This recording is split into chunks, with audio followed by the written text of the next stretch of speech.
Hello, good evening, good day. Just put on the rest of the setup. We're still setting up here. Still 3 minutes away.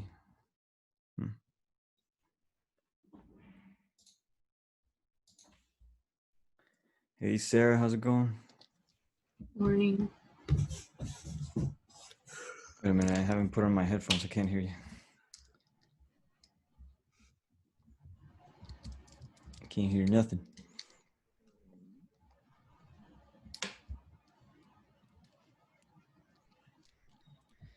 Got it all tangled. There we go. Now I can hear. Good morning. Good morning. Yep. Did you look at any of that? Do 5-fold symmetry Islamic pattern. I wanted to do a 12-fold Islamic pattern, and I want to play around with the basics because a lot of people still are like delving on it. But so I'm gonna go for a basic motif, and we're gonna try to expand it by upping the resolution. But we're gonna try to get that sort of basicness, and then just make it more complicated by adding onto it, by adding it onto itself. So we're gonna take this square piece of paper. So we're gonna start with the silver rectangle. That's what we're gonna start with. So I'm gonna have my rectangular piece of paper here. Excuse me for the yarn. So I'm gonna make it a square.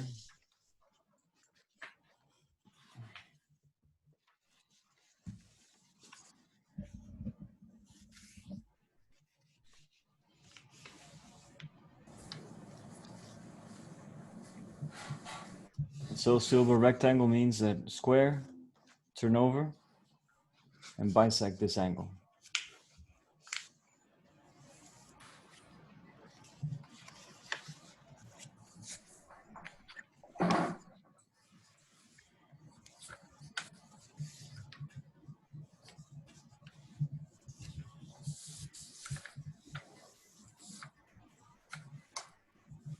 Once we have that angle bisected, we're gonna unfold the first fold we did, the diagonal of the square.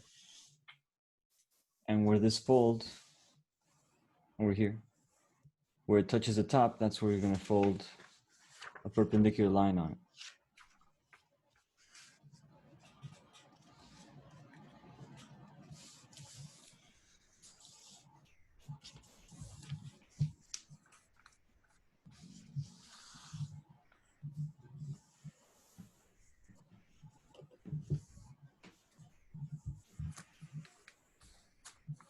So in order to guarantee that it's a perpendicular line, what I look out for is that these lines at the bottom, they fit. Hey Ari, how's it going, man?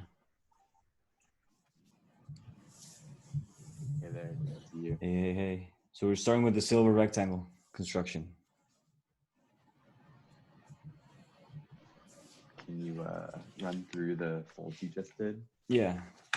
So my folds are here, but still I think we can ignore them. So I start with my rectangular piece of paper here. I start folding it like this into a square shape. Hey Surabi, how's it going? Hi, sorry I'm a bit late. Would it be No. possible to repeat just quickly? Yeah, of course. No, you're just in time. I was the one who changed the time on you guys. It's okay, Short thank notice, you. so yeah. So I start with my rectangular piece of paper here. Could be A4, could be letter size, doesn't matter. And then I started by folding this into a square way. And then I turned it over and I bisected that. So that just means that this edge is gonna fall on the fold.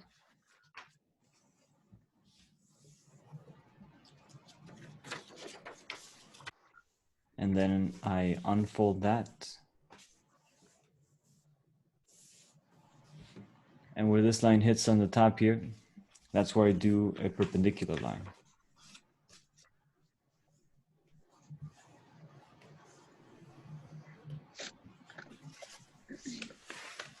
And this we cut away.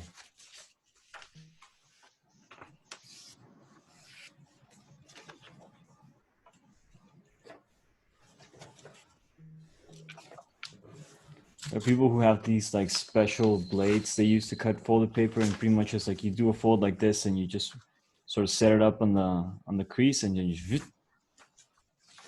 and it works 10 out of 10 times. It's a pretty good tool. I've seen some people have it, use it, but I don't have one myself.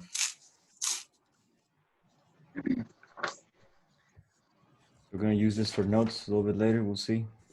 But now we have the silver rectangle. And we sort of have it a little bit, you know, I think I constructed. made a mistake here. Could you help me out? I think this is what I did, and then I folded it like that. Is that Yeah. what we're supposed to do? Yeah, we could do it again. Let's see here. Started by folding it onto the square. So short edge onto the long edge.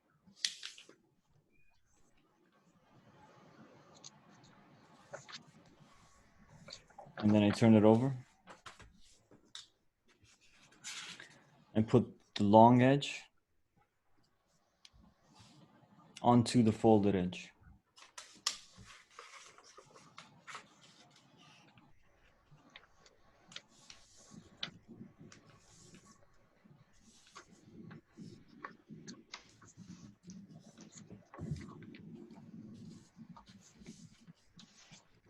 Just making sure that it's all lined up, falling there.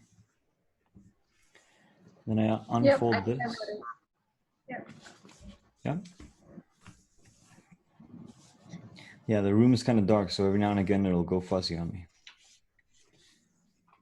And then here at the top, that's where I want to draw perpendicular. So at this point, what that means is that I'm going to lift all the paper up, and then when it hits that point, that's where I stop. And the fold I'm going to do requires this remaining edge to fall on that bottom edge. So what I mean by that is that if you notice, it's on the same line. It's not off like that, and it's not off like that. It's right on the line, but it's on the line, and also it's going up here. So there's these two conditions that are met. One condition is that it hits that top point, and the other is that the bottom edge falls on itself. So because a line is falling on itself, it's going to mean that the fold is perpendicular to that line. So because this is the edge of a rectangle, means that that it's going to be parallel to the adjacent edge. So that gives us this, and we're going to cut away right here. This we're going to cut away.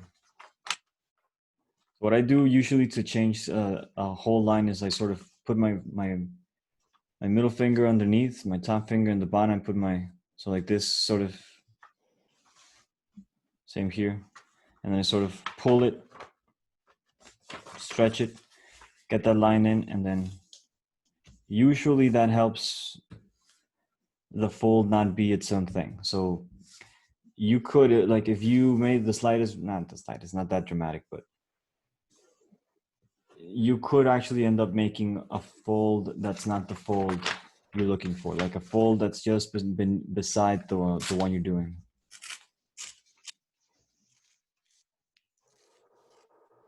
There we go. And voila, the silver rectangle, right?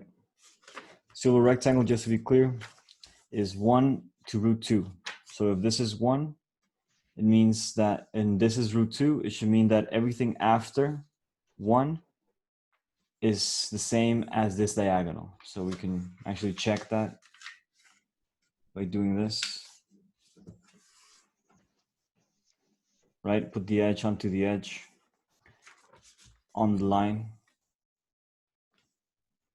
So this one ended up here, the one on the line. And that proves what rectangle this is. Because this is square, this is the diagonal of the square, and the remaining line matches to this diagonal.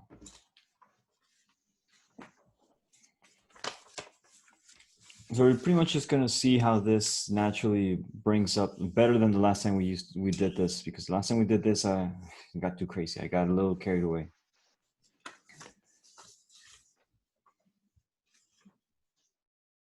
So what we're gonna do now is pretty much just gonna balance this whole thing out. We're gonna just do very basic folds onto it and see what kind of shapes appear. So if we're doing this square, we're gonna do the other square as well. So we got one line that goes down here. Now we're gonna get the line that goes the other way. So as you can see, we now have a cross, right? And we'll do a cross on both sides. Cross one side and a cross on the other. You sort of start to see the shape that's going to come about. You know, this line here is a sort of clue, and so is this shape. The shape looks almost like a petal, but it's going to need a line that cuts through it. So what we can do is we can sort of see where it is. I'm going to put my finger on this intersection point, which is of interest. I'm going to raise it, and when I do, I'm going to see that these corners are falling exactly on my square. Yeah.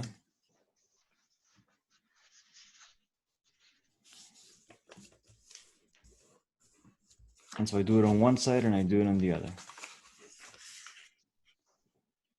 And, you know, lo and behold, looks like an octagram. An octagon is the center, and it goes all the way to the top of these petals, right? So what we're gonna do now is pretty much just put in the lines, either put in the lines of symmetry and play around with that, or we could really just play around with these bounces. But what we are needing to do is just keep this balance. So if we have a diagonal that goes here to here, we want the other one as well. So an easy way to do the diagonal, that's not too costly, we can put in the squares that were, so these two, as you can see, have this one that goes between them. So you can do the same for the other side. We can sort of anticipate this. I'm going to turn it over like that. See? And now the line that goes right between them is the line I'm looking for. So notice how when I have it folded like this, I start to raise it and I have this sort of flap. And what I do is I raise it up and get it out. And then I match it.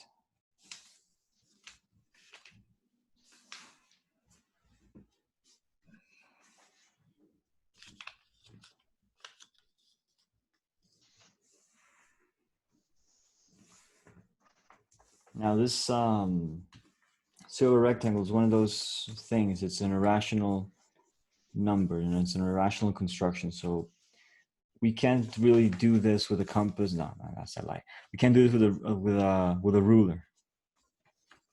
So you actually need to construct this in order to have it as is. So if we had this, so the corners to the top there, so we can just put the other one in. So this line that we just did, so this one over here.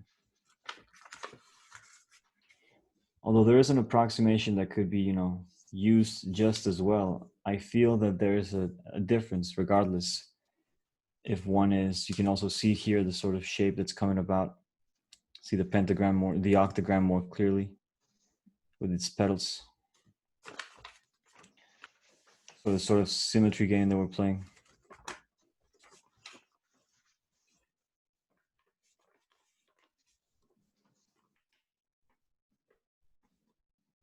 So we wanted to keep it even more balanced. You could start to sort of do the construction within. So it's almost as if, all right, let's say that we're gonna draw an A3 octagram inside of these. So it's gonna go like here, here. We're gonna cross these. So pretty much this line, this square is gonna become a square. So at these 2 points, we're gonna have to draw these lines that go down, right? So first off, let's do these two lines that go up top there.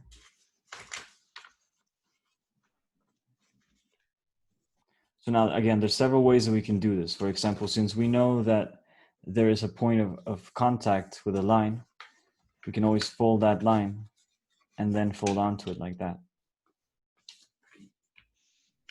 If that makes sense, right? Because we know that, so we are doing a fold that connects with a fold. So a way that we can sort of anticipate this and use it to our favor is by having that fold in, and so that makes it so this is an edge, this is a corner, easier to fold onto. and not miss. And then sort of just push it.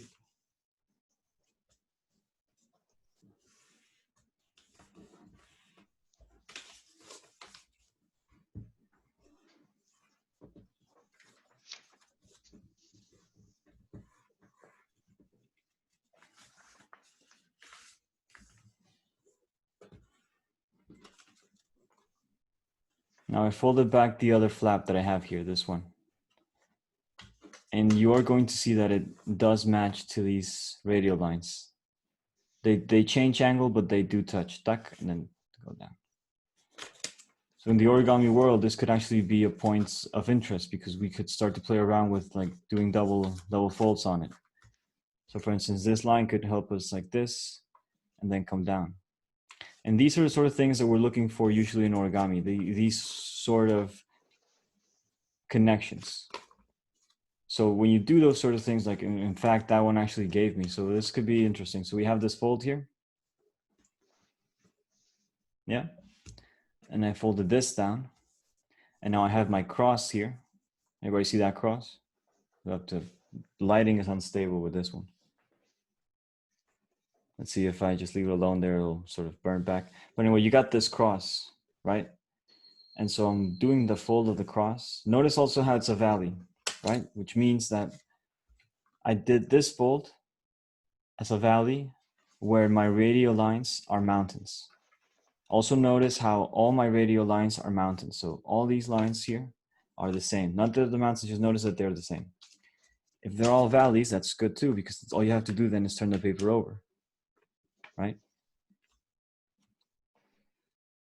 So again, these are mountains, and then the line we did here is going to be a valley. Now this used to be the opposite, but when I folded it back, I just changed that. But now I have this cross. And so I activate the cross, I bring this down, and I match it to that. Pop, pop. That's one side.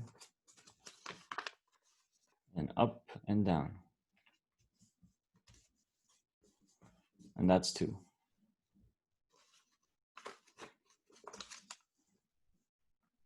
So now you start to see the sort of like the channel that's going to come about. But we only have it on this. Now we could just extend these lines or, you know, make it a little bit more fun. We could do the same thing on the other side and then just connect these lines. Instead of just extending these all the way, maybe it's a little too long. We do it on the other side first and then we do the copy. So again, these are the points of my line. They're all mountains. Now this time I'm not gonna do the edge of the world fold. I'm just gonna match it up to the fold that I can see with my eye. So I can see here where that is. I can see that there's an intersection there. I can see my square. So I'm just matching on these lines. So where this line ends, that's where my fold is happening. Good enough for me. And then this one falls back. You got the crosses, one cross, come down.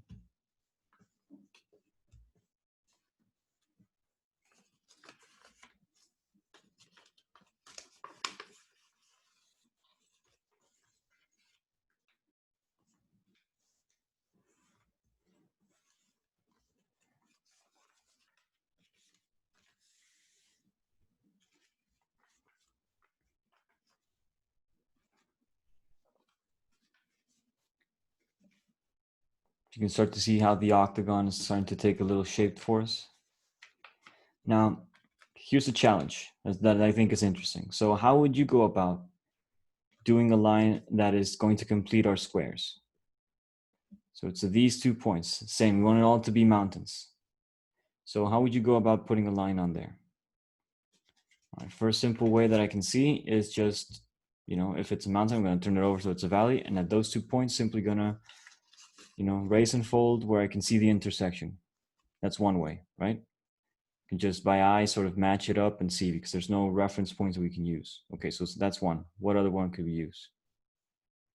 Well, the next one that I see is we could do a mirror using these lines. using this line, we could then do a mirror. So that would require us to do this a little bit and this a little bit. You know, it is possible. It takes a little trickery, but it is possible. So sort of to isolate it.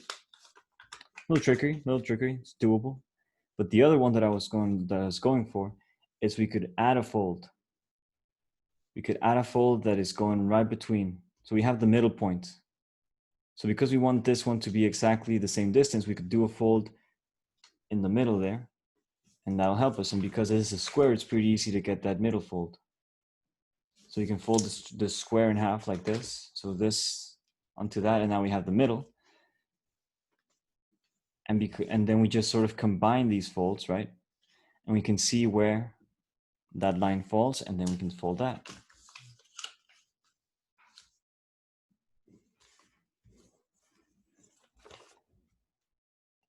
I think that's the easier one. So again, like part of the imagining of using the folding as a tool is also trying to see which fold you could add onto it. Now this fold actually allows us to sort of compress this.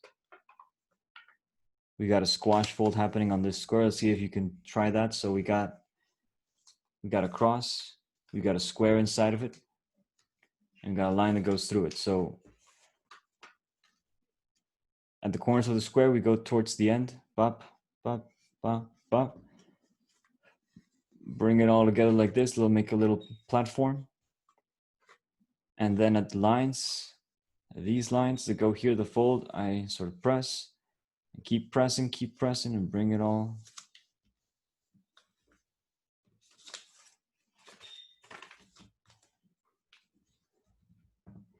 So again, we're starting to see the sort of symmetry that the silver rectangle has for us, and you can sort of compress it onto that. It's not even a quarter or a third of an octagon, but it's that sort of area of it. So this is nice. We're going to do the same thing on the other side. So half the square first, right?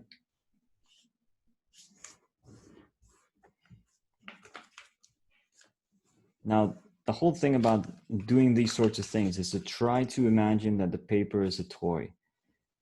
And in a way, it's like a video game, because there are certain stakes at hand. You know, you have your certain, you know, amount of lives, if you will. And the life, I would say, is this, your level of stress and patience. So if you run out of patience or your stress level is too high, you know, you lose or whatever. You're going to have to start over, because that's going to be, well, the real game over is when you make a mistake, but like a too big a mistake. Like it's fine if you make some mistakes, but there is going to be a point, especially when we're doing these sorts of designs, we're just compounding the folds, where either you get lost or, you know, you make a mistake, and that's fine. Making a fold that's not there, that's fine. But if you rip it, that's another thing. But the point being that, well, of course it's a game. Now I get lost in this game a lot. Like right now, I just look at it. So yeah, we got our octagon. And so what this does is that it sort of saves us a little effort, because we have now easier way of looking at these 2 points. So if we want to just do the rest of the cross sections, it's easier now to just lift and descend, like so. And lift and descend. So now we have these that we're looking for.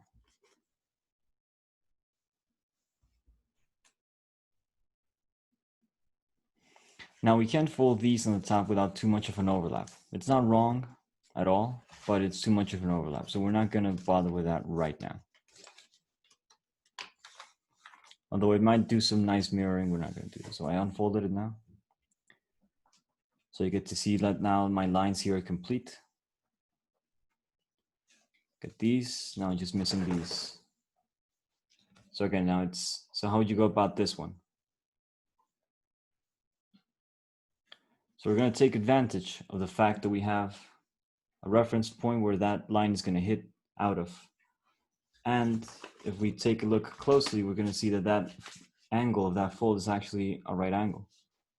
So pretty much we're just getting the edge and putting it onto the edge of this square, see?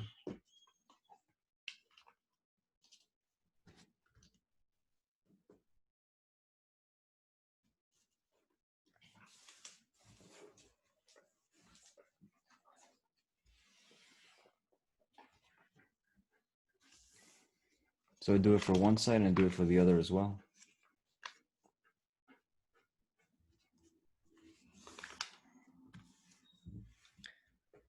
I'll be right back, just a second. The dog wants to get out of the room.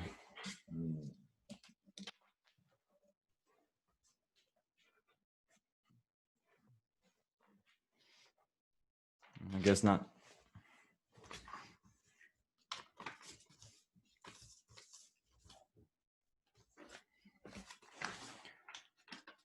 So I guess like the main problem of this game, of the folding game, is trying to find like an actual objective. I would say that's one of the main, not issues, but that is something that you might have a problem with. Like, what am I doing? Why am I doing this? And one of the things that I try to keep in mind, at least, is try to find something of consequence, something that might affect other things that you have on your plate. So usually it's nice to start with something really basic, something really just preliminary, something you can easily build on. And then from there, you know, just take it on with that. So for instance, these folds I feel have all been pretty basic, have all been pretty just like compounding. And now what I see is that, well, we have this octagram in the middle. We have this octagon that's resides inside of, we got these squares. So we got something of a pattern happening here. So something that I feel is missing are the rest of the radial lines, the lines that go between these. So in order to keep it, you know, keep it cohesive to the origami principles, we're going to do the opposite here. So if these are all mountains, right? This is mountain, mountain, mountain. All these are mountains. We're going to do valleys that go right between. So this one's pretty simple, this valley right between, right? Because it's right at the middle of the whole rectangle. This one right here. So I can just take it, I can just fold that in half.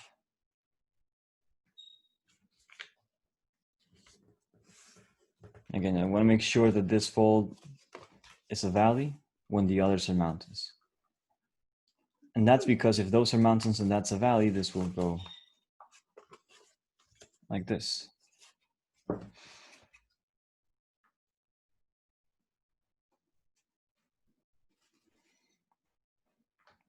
So we do the same now for this one and this one. So again, those are sort of easy. We just need to make the whole thing fall on the other square. Now this dog really wants to go outside. Okay, we'll play ball.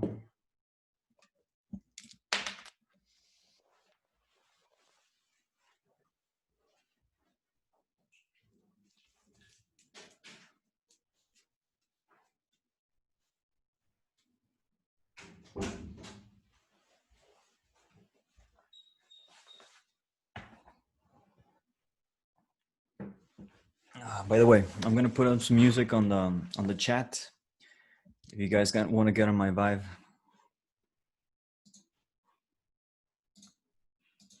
You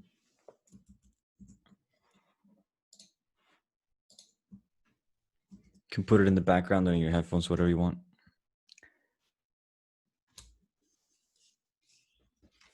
So we got that. So what else are we looking for? Well, we said we were going to try to split this one up into the rest of the radial lines. Found the easy one. Next easy one would be this whole thing in half, right?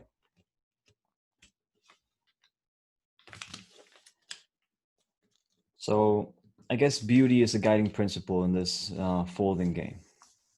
But it's not just beauty, like it's something else. It's something about the mechanics of it, like actually having it be sort of pleasing to put it into position. So there's more than just beauty. There's like this, it's not utilitarian either, but it's the sensation of clicking, I would say. It's like, it's what makes Legos, you know, like it's the fact that they sort of like, the way they sort of snap. And so with origami, you get this sort of snap feeling, I think, as well. When something just works, even if it's not that great, you know, it's better. It's better. I guess a lot of video games fall into that category as well. Just the fact that they work is good enough. It's not that they're fun, it's just that they work. Yeah, what? Excuse me? Did somebody say something?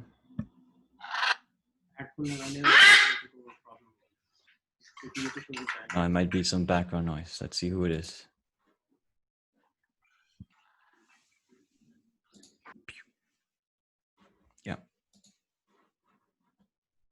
There we go.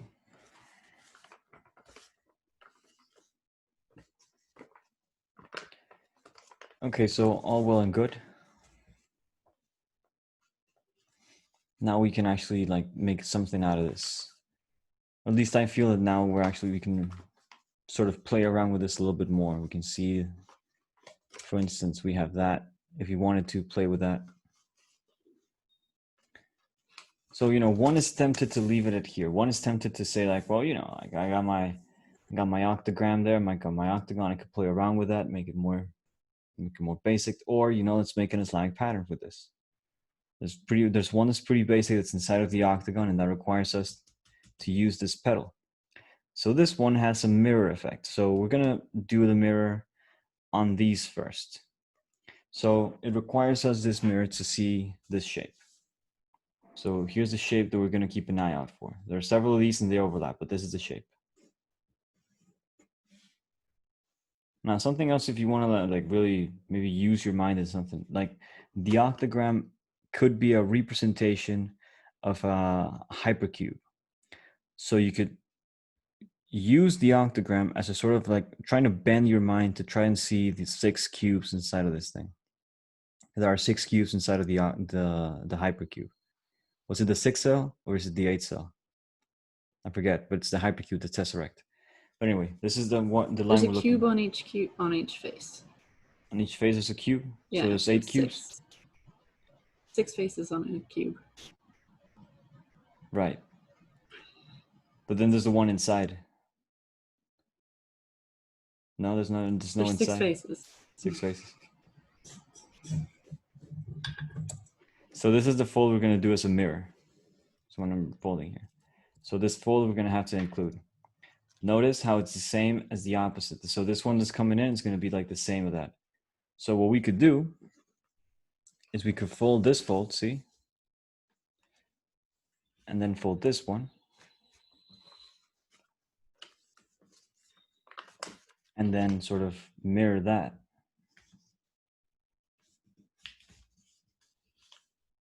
Now I say sort of mirrored because we're not really doing the movement of the mirroring. We're just really just using just the shadow of it. Let's see what it did. So it was this line, and then I used this one to get that off that bounce. Okay, but that's like the first step of it. But now what I want is for this line. So I'm gonna mark my octagram because I am gonna use it as for the design.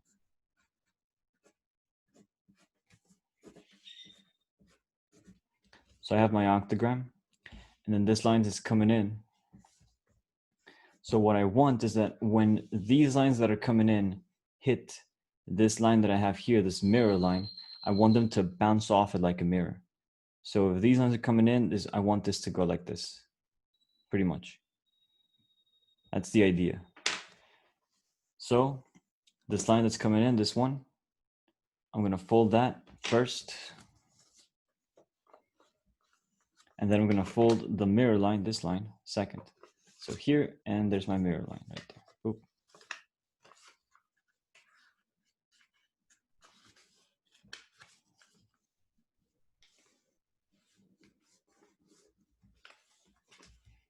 Now you can see how this hits and bounces off. So I'm gonna fold it, see if we can find anything nice.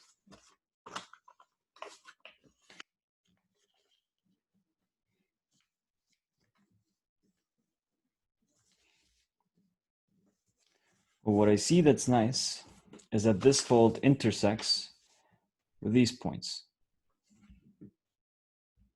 So we pretty much are doing a star inside the star now. So if you can keep an eye out for these points right here. So that point is where the radial lines intersect, right, with the star. So that's the line right there. Boop.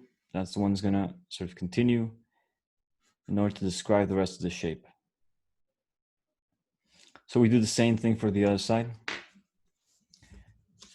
So first off, it's this fold. So it matches up real nice to this top here. You can see how it's pretty symmetrical. Then the mirror line. So mirror line is that line that comes here. That's my mirror line right there.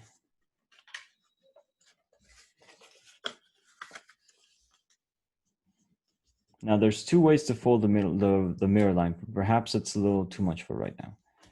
But see, even when you have a mirror line like this one, so for instance, I have that folded in, there are more things that I could do with this. So for instance, now this one, I have another incomplete line that I could also like almost fold and keep extending almost. This is not what I'm gonna do, but this is like an idea. This could be an idea.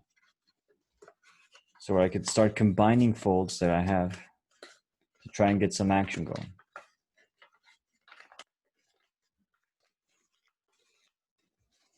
Just an idea, just an idea.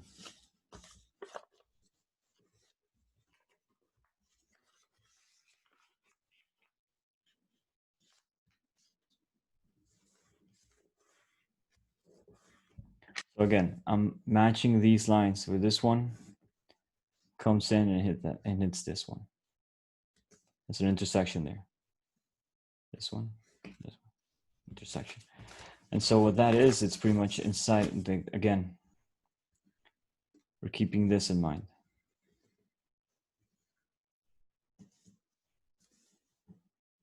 Can everybody see that? How this line is extending?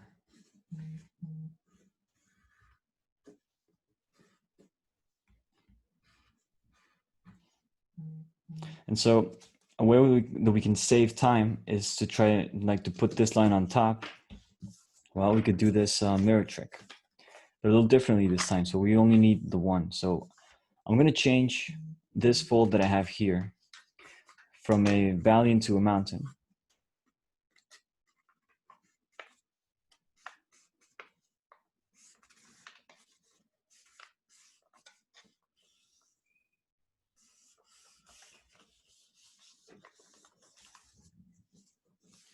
That way I can combine it with this middle line.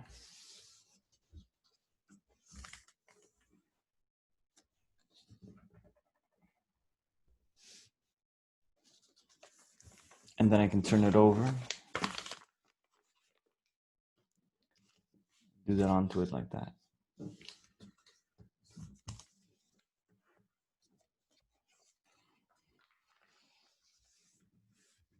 So that's a way also of getting out. I saw for the one on the top there. Just as much I can use the other one I have here to solve for the one on the bottom.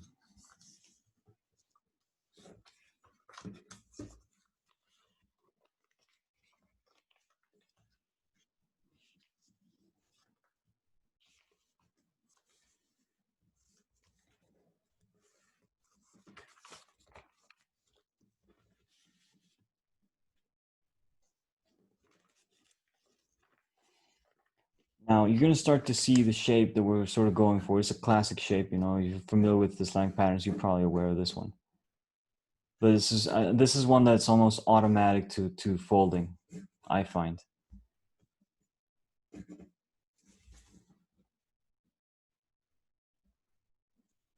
Can't find my eraser.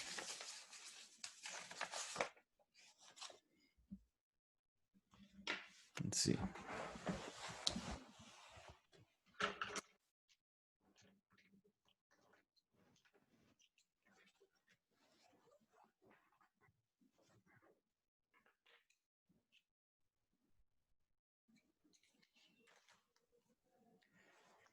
So you can start to see the sort of like the shapes that we're getting.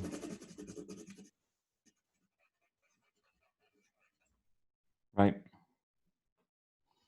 We got these two.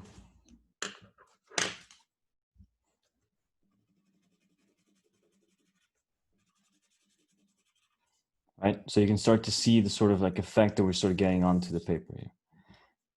Again, we have these two here. Same deal where this one keeps going and is met with this one. Sort of goes in and goes down. Yeah.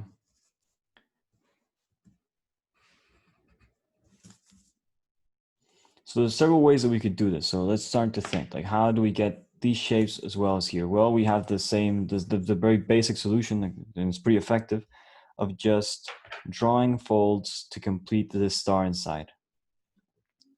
So the one that just goes like the A3, right? The one that goes here and goes here and here.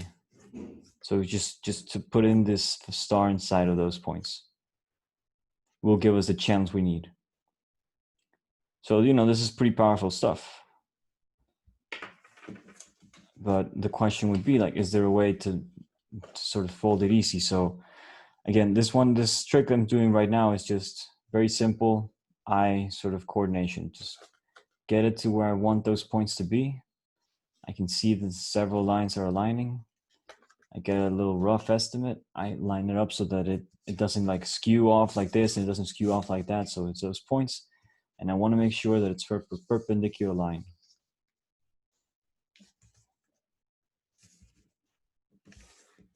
So again, no fancy work, no mirrors, no nothing. Just eye, just matching it by eye, just finding where that intersection is and folding it onto it. Yeah, that seems to be okay. And now so once I solve for one, remember, one can give you the other. So I have this one and I have the middle line, right? So I can pretty much just fold that and then copy that over there. So one line gives us the other. We're only going to have to do this 4 times. But we've already done it 3 times with this one. So my first over here. My second would be over here. My third, and now my fourth. So because of what we're doing, there's going to be a, wait, did I get them all? No, yeah, I'm missing these.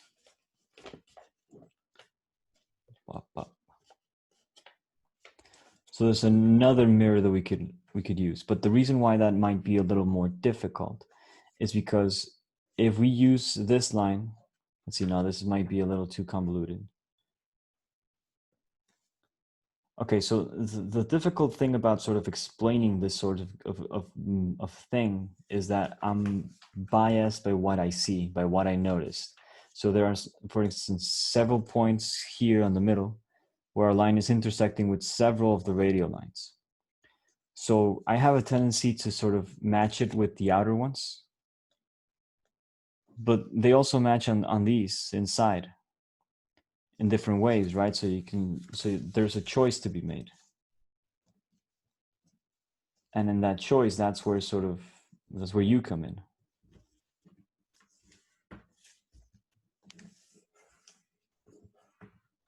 But what I like about doing it this way is that once I got that one, I can pretty much just copy it on and back. And if I did it correctly, this sort of on and back would line me up with the square.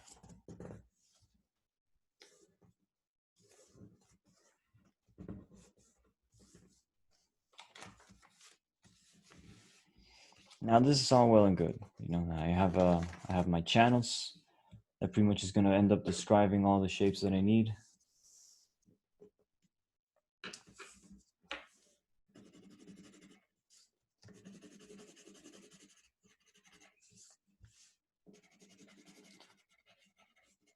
Now we just got the problem of solving for the rest of this pattern. So what's cool about using the silver rectangle as a means is that if you put an 8-side pattern onto it, you will most likely find, like by using these sorts of principles, you will find harmonics. This is a very, very crude drawing of it. You must forgive me.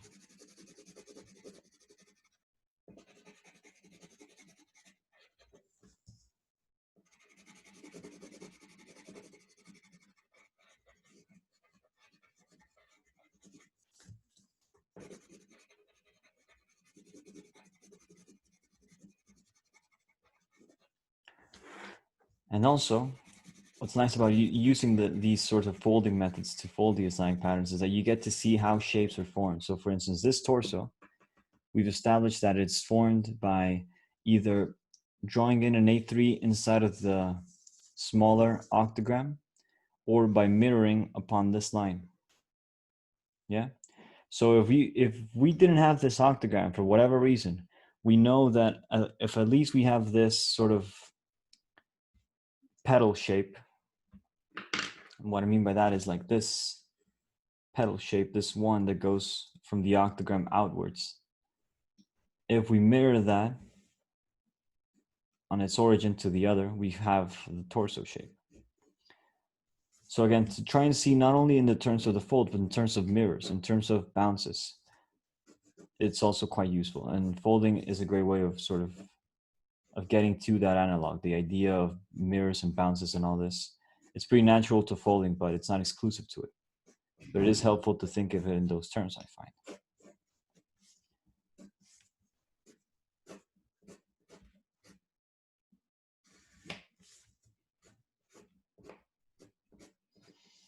So as you can see, I'm being quite careful of not going beyond describing these shapes, because this is all open game.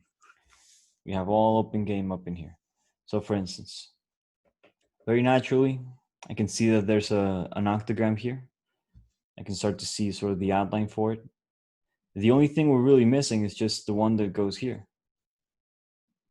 So we're just missing one single line, and this will complete an octagram here. And then, well, of course, by elimination, if we do it on top. So let's do that. Let's do that. It's pretty simple, right? You can see the intersection is actually going to be a bounce. So this line that comes here and then outward. And you see how nice that is? It's actually going to fall on the channel. So that's a beautiful reference. We don't only need this.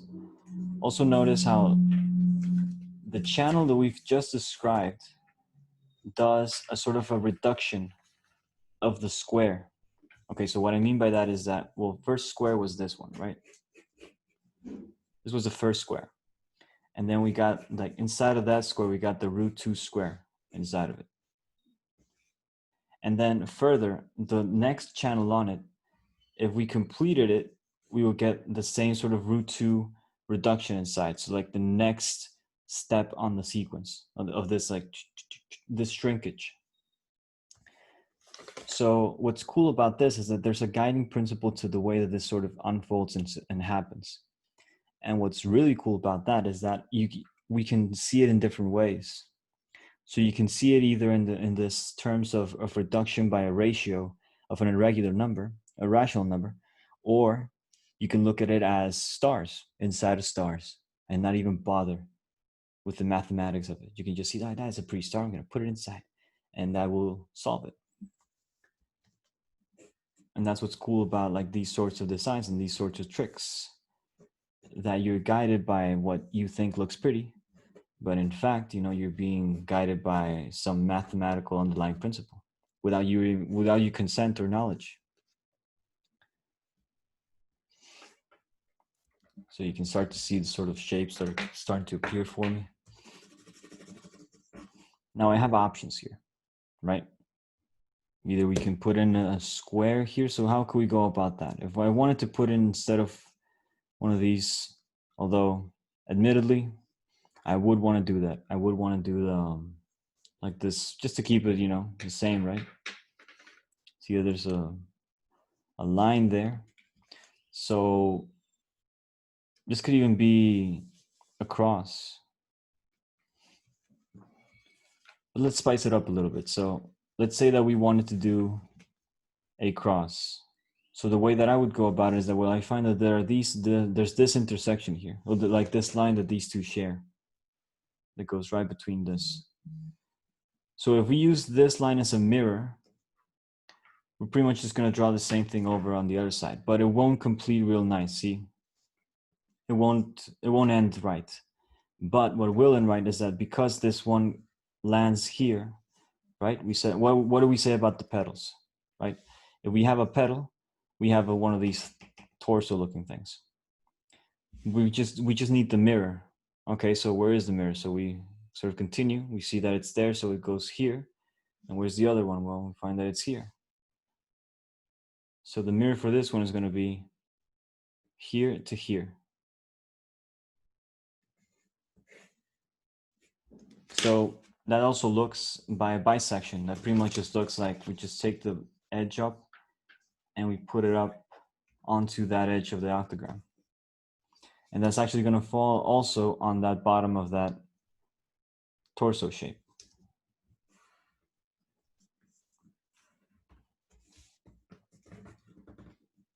And what's cool about this also, as you can see, is that when you overlap, you can also get an alternative universe. So you could actually do two patterns, like one pattern on one side and one pattern on the other side of the paper. And when you fold it, you could like maybe try to see other ways that this pattern might present itself to you. So why are we doing this fold? Well, we're doing this fold to bounce it. But do we really need to bounce it? No. But we're gonna. So the line we're gonna bounce is the ones of the petal. So this one we already have bounced, because apparently that lines up perfectly to this line, which we already have. So this line right here is a line that is also already on our scale here. But then the other one we need is the one that, you know, goes up here. Here. The other A3 of it. But I'm gonna do this one, right? And then this is my mirror line here.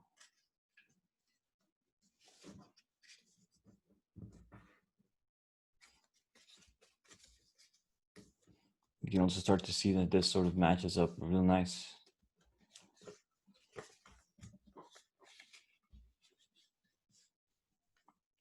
I fold it and lo and behold, it's falling on the smaller square inside. Remember that ratio that we were talking about? Boom, boom. So usually mirrors help me just to find either a reference or something that I could do. But usually when you do a line like this or like these, there's going to be several mirrors that you can try to take advantage of. So it's also a good idea to try to keep an open mind, to try to find more solutions to the thing. So again, like for instance, if we wanted to keep this balanced, right? Because we have these two shapes already. So what would be the trick in order to get this shape onto this other side here? This torso shape, we wanted the same to be on the other side. So we see that there's a channel, it's coming on. And so we know that there's a mirror line here, or rather this line of symmetry, which is this one. And so if we had that one, we just pretty much would have to mirror it, right? That would be the quick solution for me. So I see that this is in a mountain, just to save time, because I care. And now I'm gonna do this line of symmetry, which is pretty much just doing this in half. Like this, right? Or is it? No, it's not all the way. It's to this because it has no petal. It's missing a tiny bit of the star. So the true half of it is right here. Again, on the channel of the smaller square shape, the smaller ratio. And when you fold it, you're going to see that it folds like all the way out to the channel. So now this is the second relationship that we've sort of accentuated that has a relationship to the smaller channel inside of that square. So that also sort of suggests a clue, but not a clue to any particular design, rather a way to sort of feed our imagination, our guiding imagination. Because when we do this and we sort of like go like, oh, okay, so then the star is going to be the star. But the thing is that the reason why I sort of try to get you to different sort of solutions is because when we go into other symmetries, these sorts of like the principles remain the same, but the way that these channels appear changes quite drastically. But somehow like several ideas can be translated onto it. So I'm mirroring this over this. You see the bottom there, that's my reference. Again, falling on the channel.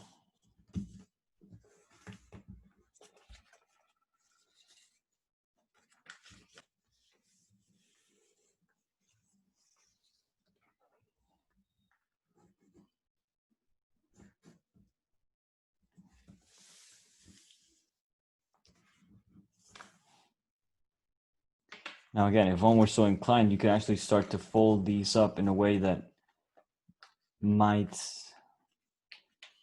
present new patterns. So for instance, remember what we did with the little square? We could repeat this process on here and get a little square and sort of like go compounding it inside, make it smaller and smaller. Or what we could do is, again, repeat the sort of sequence on the other side. Another thing that we could do is try to find another sequence for the other side. So this one's solved pretty much.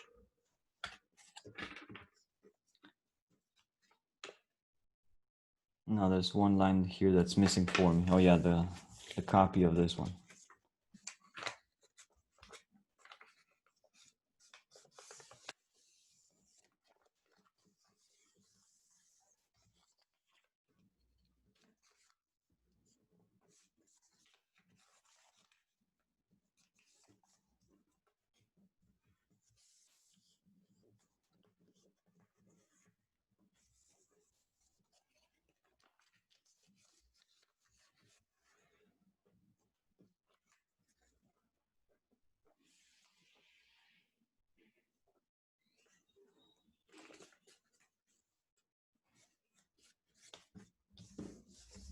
Again, pretty much solves it.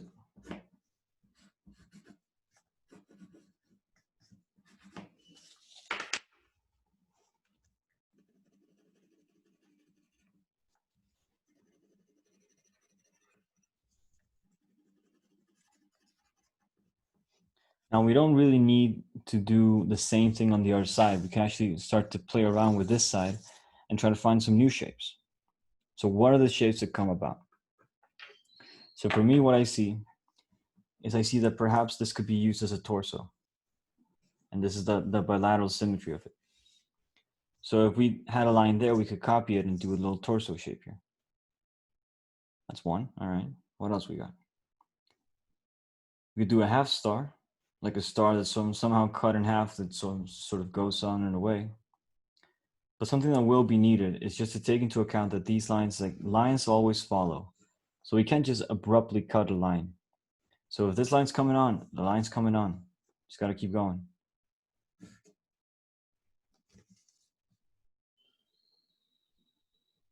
So there is one shape that usually comes up in the literature a lot, which is pretty much just like combining these two, like to make it, instead of the torso happening here, the torso happening here. And then what would happen here is that it would appear as a square shape. What's cool about this one is it will give us sort of like an octagon shape here. Okay, so this one's gonna come down anyway. So we have that at this point on the top of this ratio of this like smaller square. Remember that, this channel? So pretty much it's gonna fall a line that goes down, right? Like this one. So I'm gonna keep it in the channel sense.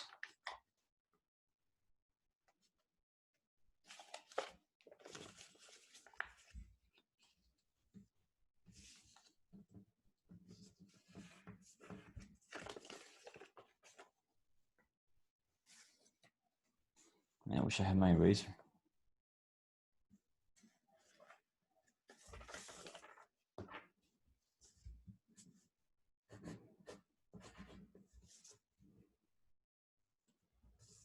Now, we have to do the shape that I was describing here. It's pretty much just comes down on this, like hits that point and comes down in a right angle.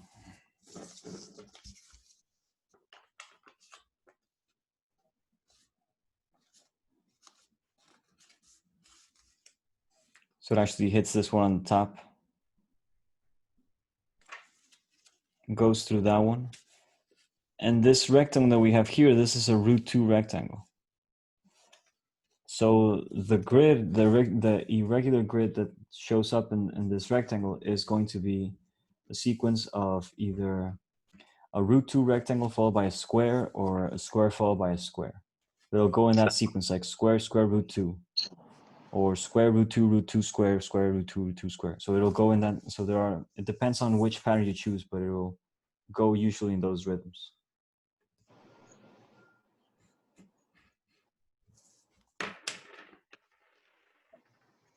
one also appears a lot in the literature.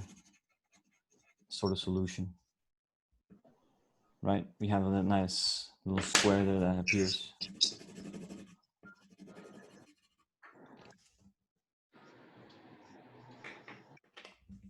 So again, tempted to just finish this off.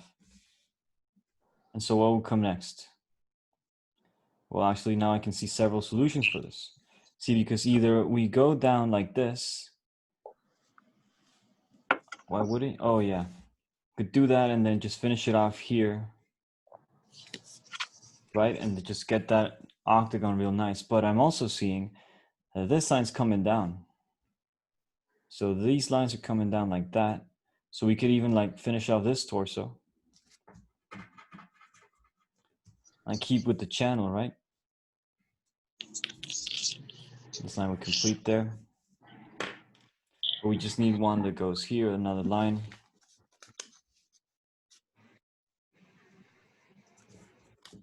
It's gonna come exactly at the top of this one. Everybody okay so far? Going a little crazy?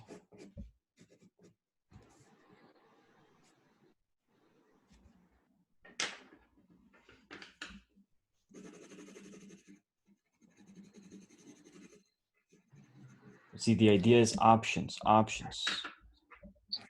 No one exact and correct solution, not just the ones, but several things that might solve for what we're looking for. And the idea also that we can construct them at will, so we can go like, what do we want to do here? Well, we want to do in this shape, or this shape, or this other shape. So you can get to see how I have my center sort of motif, and then, well, it goes off into each side in a different manner. And something that's also worth noting is that usually when we construct these designs, as we're constructing them, more designs will sort of come to play within. So if I were to turn my paper over, where it's not as messy, I could maybe start to see like a smaller sequence of pattern happening. So I have a smaller star here, a smaller star pattern.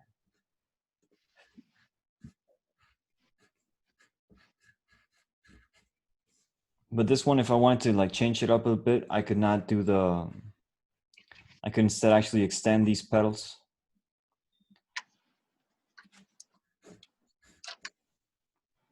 And either I could go for the double square. It would require us another fold that would go here. And that's because I know that one of the shapes that they usually do for the channels here is a double square. And so because I have, so look, I have a channel. So I'm getting a little bit off topic here, but like I have a channel. And so this one's coming down like this, and this one's coming down like this in a right angle. So if I were to repeat this process downwards like this, I would then complete the shape that I'm looking for, like these double square star patterns. So that could be one possibility, right? Just as much, I could go for the other, like this is a very Moroccan solution. Like they go like this, and they actually like include the rum in the design. And then there's like this weird like double square shape that they have there. But again, like this one continues onto this rum. So the thing about like these sorts of patterns is that always lines have to go on. So this line has to go on. This line has to go on. But also these lines have to go on. So that changes up the possibilities of a little bit. Because although that we might like end up in the same sort of realm as this, see, we're in the same area. We can't just cross it and be done with it because we don't have the line that goes to cross. So usually what they would do to solve this one was to make one of those shapes that go like this, right? One of those uppity shapes. And sort of try to get like a shield happening there.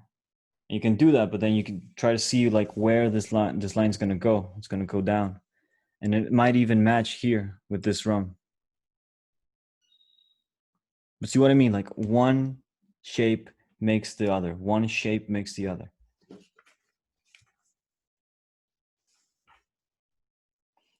So So if I could spice it up a little bit here, or I could like do the same. I'm gonna keep it the same. So we just have like these two different sides of the paper.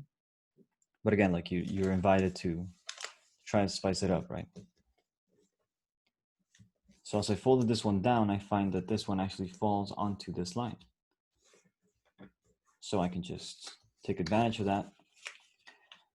So also the more we construct, the more lines are going to be available to us for aid. We can rely on them for to do more constructions on it. So this is pretty unconventional origami design in that there's no final shape in which this ends. Like we start with a rectangle and we end with a rectangle.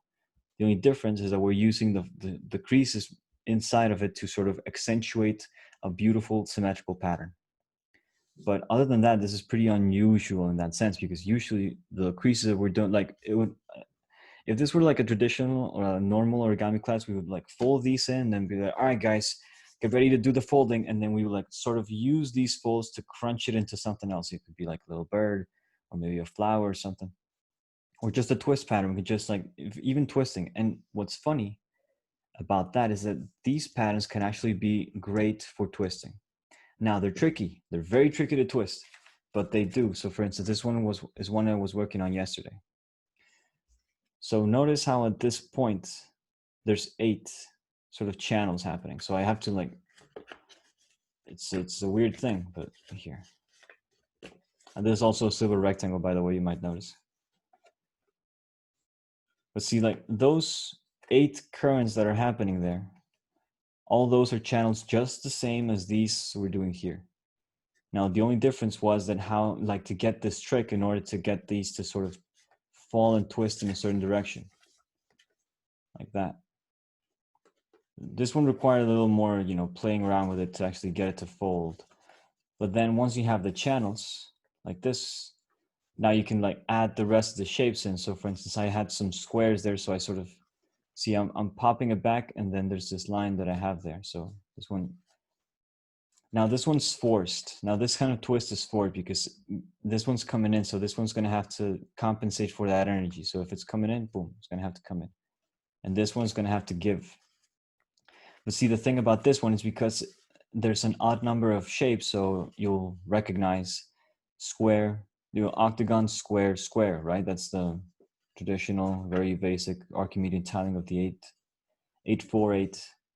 But since it's odd, right? So if we sort of like also do this one, this square, and sort of like compensate it. See, now this shape that we have here, this little petal looking guy, I had to add him. I had to compensate for it, because otherwise I had to add this renegade channel, this straight channel. I had to add it in order for these to be able to fall. But that's what really blew my mind yesterday while I was folding this, that it works. Like you can actually add straight channels into it. And that way you can sort of compensate for these odd number configurations. So it's not completely impossible to do these. It just requires a little extra. So anyway, so yeah, these are the sort of things that you will see like in a traditional origami course or whatever. But you know, like there is that within here. Like it's not completely foreign to these shapes. Completely, at least. Not completely.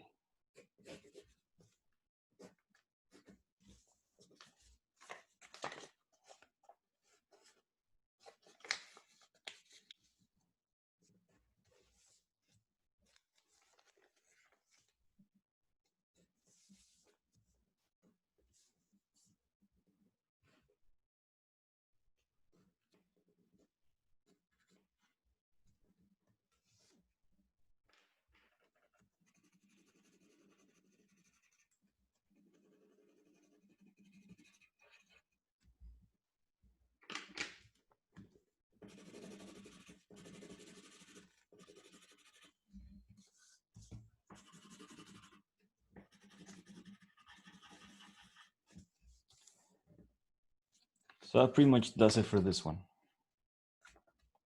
So we have a nice pattern. It's inside of the root 2 rectangle. It's full of possibilities for new designs. We could then turn it over and try to see like the pattern that is inside the pattern. because there is usually a pattern inside the pattern. So that's also something we can find.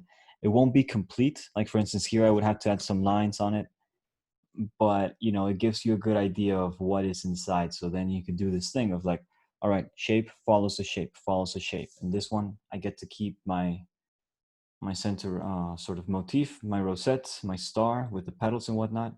I'm gonna add this like more Moroccan design, which is pretty neat. These two squares shapes, right? This could extend onto the rum. That's what usually it does. That's what it usually does.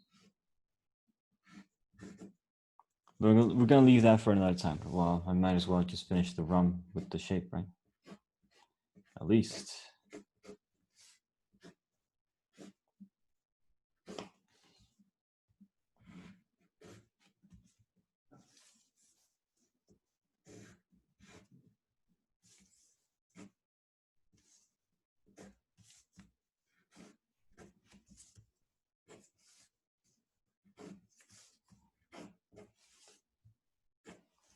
Now this is really a popular one, I think, because it's cool how it looks like there's like a star inside of a star inside of a star kind of design thing happening. It's really cool. And one of those things like, right, design star inside of a star. So just you know, just a small little demonstration of this thing. So I'm gonna add this other square shape there. And see, when I add this line where those meet, if I open it up now, I can see that this line is now available to me.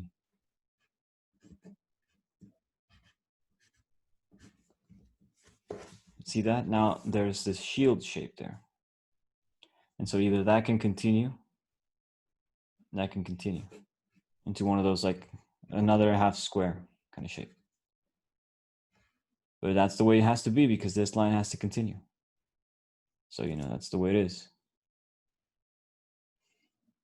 It's either that, but again, like this one's coming down. So maybe you could add something else there, some play, maybe it becomes smaller, becomes bigger, it grows, it happens. And so on and so on. We're gonna put this aside for now and leave this as a sort of homework assignment, if you will. Just the idea. I hope you enjoyed this one. Again, the ideas of the possibilities, right? The many ways that you can sort of solve for these sorts of designs. Personally, right now, I feel a little more biased. I feel I prefer this shape right now today. I don't know why this today calls to me more. This seems a little bit too open. No, too much. So we're gonna take out another piece of paper. Thanks for that, Ricardo. I'm going to be signing off. We'll be redoing that to make a cleaner version of it. So Yeah, sure thing, Ari. Share that with you. Yeah, man. I'll send you the recording also for this thing. I've yet to upload the one on Friday. It's been a busy weekend, but Yeah, I will no get to that. I'll upload both today. Yeah. Cool. Well, thanks again. Catch you No, later. thank you, man, for joining. And yeah, catch you later. Hope you have a fine day, man. Thanks. You too. Bye. Right on.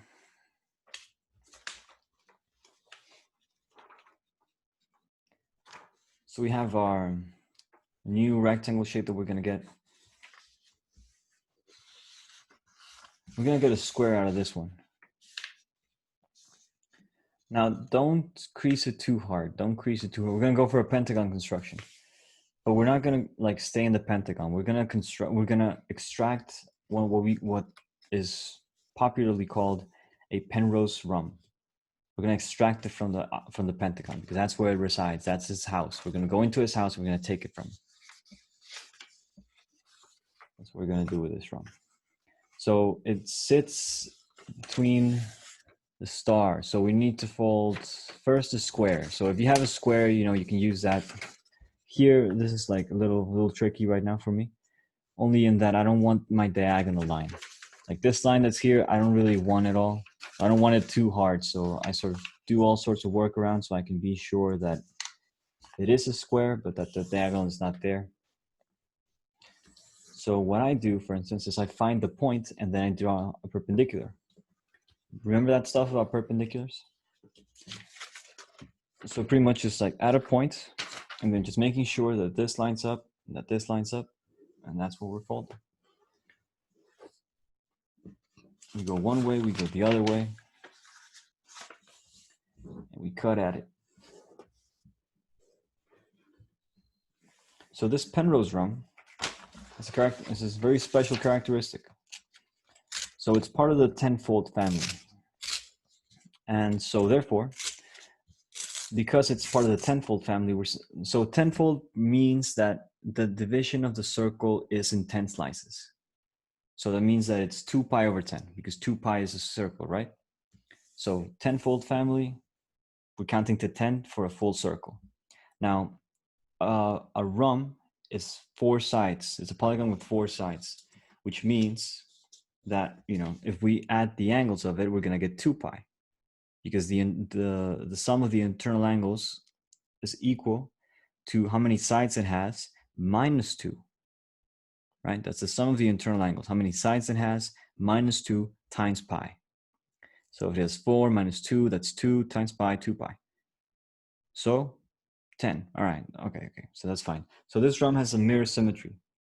So there's only 2 angles to this drum, and that's mirrored. So it's copied like bilaterally. So because that, we only need to add to 5 for our angles, because they're going to be mirrored, right? They're going to repeat. So this drum in particular, the one we're doing, has an angle of 3 pi over 5 to 2 pi over 5. So those are the 2 angles we're going to get. 3 pi over 5 and 2 pi over 5. The 3-2 rum. We're going to fold this square in half.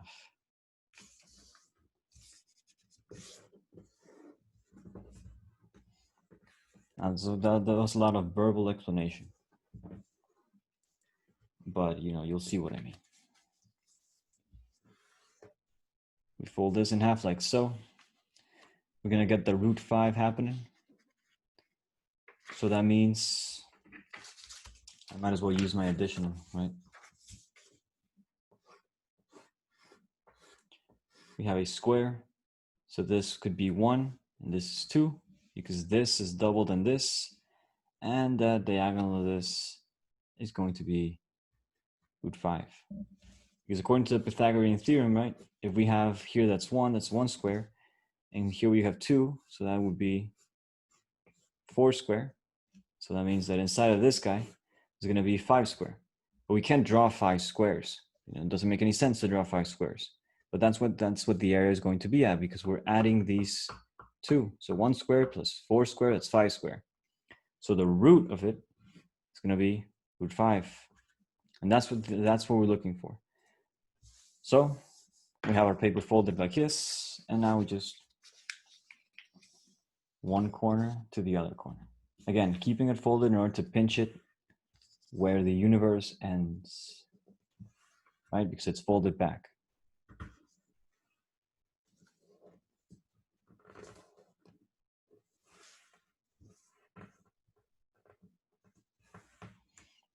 So now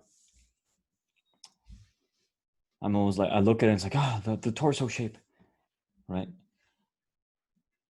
Now this angle right here and this angle right here are not right angles. Now this is the right angle. Now, what's funny is if we bisect all 3, we will get the same incidence point. Like all 3 intersect in the same point. So we only need to intersect 2. Now, because of what we're doing sort of right now, I'm biased, like I gotta say. So if you folded a diagonal line, you weren't wrong. Like it's not wrong to have a diagonal line, because it would be useful for this line to be here. You just bisect one of these. But I'm biased, as I tell you. So I'm gonna bisect these 2 that are not my diagonal lines. I feel that somehow them not going through the center is better. It's not as confusing. That's the thing about the radial line, like the diagonal of the square tends to be very distracting. So bisect this one, right? Edge onto the fold. It's not gonna match down there, that's fine. Other fold onto the edge. Again, making sure that it's all nice and spiky there.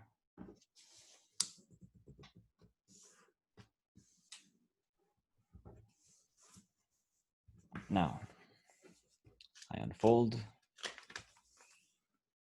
And they are, both of these lines have an intersection point. Whoop. That one's there. It's all the way down. It's the point where these intersect, right there. So I'm gonna unfold. I'm gonna keep that intersection in mind. If you have a pencil or a pen, you can use that point, just mark that point. Just a little dot, just a little point.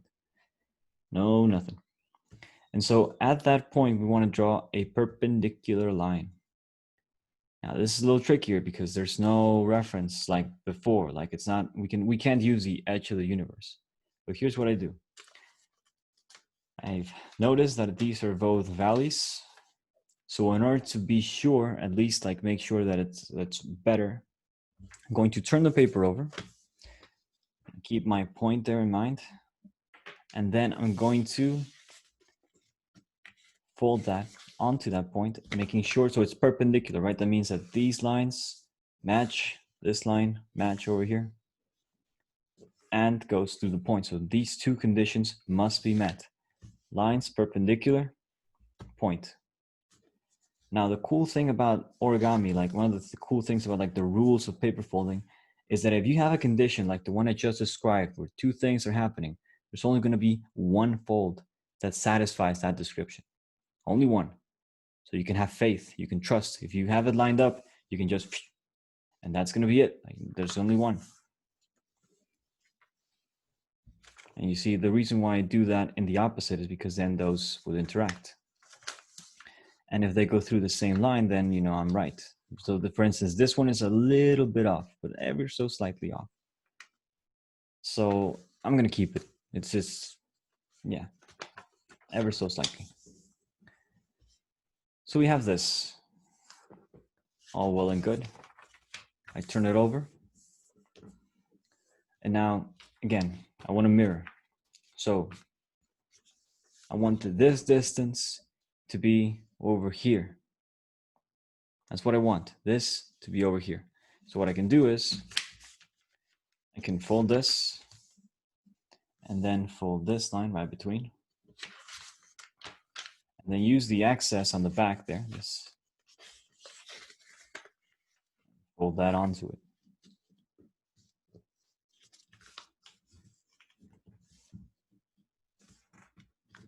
Now, it is important that these lines actually do match. Like they have to be as exact as you can make them. Now, they're not going to be perfect. There's no such thing. But, you know, you got to shoot approximately. Somewhere in the vicinity, you got to land. Like if you can see that it's wrong, then it's wrong. Like you shouldn't be able to see the error. There will be error, but you should barely be able to see it. Because it's going to be microscopic, right? Because paper is a three-dimensional object. So it's interesting to think that nature sort of like in its theory or like in the mind of nature, in the mind of God, there are these like rules for paper if it weren't 3D. You know what I mean? Like folding does is folding does. Like anything that folds can be applied. So if you can fold it onto paper and then you find that, you know, you get a material like leather or like a plastic that folds, you can apply exactly the same thing that you apply on the paper. So that usually helps people like our designers that are trying to incorporate some folding into their work. They will fold on the paper, they'll see what works, and then translate the prototype of their design that they like onto that material that they're choosing. So right now what we want, if I had my compass with me, which I don't right now, it's in the back there somewhere in a drawer. But what we want is for this value. So the one goes from one of these corners to the other. Exactly this value, we want to be able to find it on the edge of the square. So here's what I do. I keep this folded. I don't have to, no, how was it? No, I want to keep this folded. The one on my right, I keep folded. I lift, I sort of align only to get this, and then I pivot. I'm not going to waste too much time there on the holding it. So I'm just going to pivot in such a way so you can see that corner that is folded. So I keep this one folded, right? I fold it onto the top there, and I put it on the edge. Now notice that this is sort of like a slider condition. So I'm saying that this point that I folded, at the bottom there. It's gonna fall on this unfolded side. Now the possibilities are sort of, you know, endless. If I put it there and sort of slide it up and down, I'm gonna see that this is gonna compensate for it. So I want this slider to be there, but also to coincide with this line. So where this line meets the bottom, that's where I want this slider to end. That's the point I'm looking for. So I'm making sure that that corner is on the edge. I'm making sure that it's coming up from here, that, you know, that's where the fold is landing. And then I fold it and I stop. I stop right before I get to this sort of overlap. I unfold, I refold, now without the overlap. I make sure that this is lined up, and only one fold, right? Trust, faith, it's there. Now, there are several ways that we could go about the next step, but I prefer to mirror this. So we have one solution. So I'm changing the state of this center line. So this center line, I want it to be both mountain and valley, mountain and valley, mountain and valley, same line. And so I have this line right here as a valley. So if I wanted to mirror it, see, I'm doing this trick with my thumb and forefinger and my index finger. So see, notice how what I'm extracting is the intersection of these two. So this one's coming in, it hits.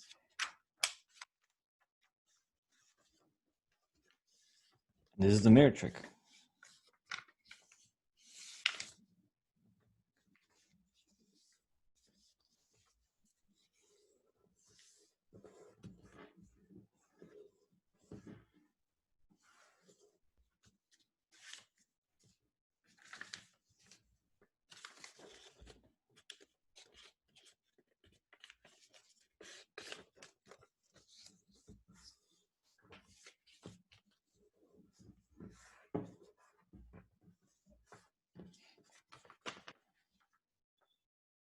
Now, if we did this correctly, when we bounce it back, it should hit the other square, like so, the other side of this. Now, I like to extend this line, so I fold it all the way. So I put it back where it was, and then, again, because it's gonna be the same, it should also match there, see? See how it matches over there on the edge? Poof, poof, all the way. I have a nice cross, and this point right here, that's the center. Oh, wait, really fuzzy. This point right here, that's the center of my pentagon. So I fold this in a valley manner, like so. Get it to look like this. And so here I can see that this method allows me to lift this up like this. I'm hinging at the center, the point that I marked as the center of my pentagon. And so this, I fold and I rest on the bottom there. I rest it flat like so. So if this is correct, this line should match the line that I'm folding. See? And at the same time, this corner should hit the edge. Yeah. So I do one side, I refold back, I fold back, I turn the paper over, I do the same thing on the other side. Boom, boom. And again, these lines should match. So this line should go right on the fold, and this one should hit the top there. It's a little bit off for me, but it's fine, it's fine. It's not a heptagon at least. It just compounds and compounds so many more times that a little mistake can go a long way in the heptagon. But the pentagon is a little bit more forgiving. Okay, so now I call this the fox head shape. So it usually looks like, it looks like it's got ears, it's got a face to it's sort of triangular. You can imagine a little nose there. And because it moves, now you can actually get to see a little bit like it's gonna turn to you, like its head turned back and then bah, look at you. So we want to have the face down on the table here, like so. Have its body moving around. So we're gonna open it up. Yeah, this is gonna become, I call this like a bulb, but it's more like a, you know, it's like a chamber. And then the fold that we're going to do is gonna match on the head of the fox thing. And when it does, you're gonna find that this line, which is one that we already had, is gonna be folded here. So the only fold that's happening is this one. This one we already had. And so now you go the other way. Now, if we did this correctly, we should have the line, the fold that allows for this sort of to happen, like to just go to the other side. So this fold we should already have. And if we did this correctly again, everything should just match, like everything should just match up. And what's cool about this method is that if it doesn't look right, it's not the method, it's you. So it's just a matter of sort of refining it, or refining your execution of it. But at least, you know, like this is an exact method, because there are other ways, like for instance, the Japanese method. Here, I'll show you real quick, just as a demonstration, the Japanese method of getting a pentagon. This is what the Japanese do right here. They fold square in the middle here. They do half of this like a square, they only mark there. They put it like this. Again, boom. They have an intersection of these two. They take the close corner, put that onto it like this, boom, boom. Fold this back once. Fold what's rest onto it, onto that fold. Boom. And then fold back. And voila, Japanese pentagon. Real quick, I'm going to take my trusty guillotine here.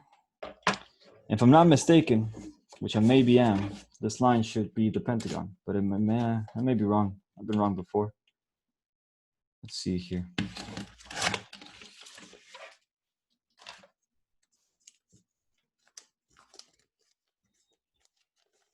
Yeah, Japanese pentagon. Now this one has a 0.8 error. It's quick. It's very quick, but there's a little mistake. It's not an exact pentagon. But again, like they're not going for exactitude. It's just a like almost immediate way of getting a pentagon. But once you start folding it, you're gonna start to see like a little bit things sort of come up. You know, it's not exact, but it's pretty good. So if you don't want to go like, you know, if you're not arduous about your pentagon shapes, like getting exact again, not only are we constructing a way that it's exact, we're constructing a way that is open for a mistake. So you want to see somebody sent me a message. You want to see the quick pentagon. All right, I'm going to show you the quick pentagon once more, since it only takes less than a minute. So we start with a square. We fold it in half. And so what we want is to find the midpoint of one of these two squares. So we just have to fold like around there, right? Then we fold this in half like so. Again, not the full fold. We just want to fold where it goes, where they meet, right? And now we have this rectangle, of course. Now we take the closed edge. This is the closed vertex, the closed corner. This is the open corner. Take the closed one, and we put it on this intersection. And then we fold this onto the fold, like what's left. So what falls on the point, we take that back and we put it on the fold.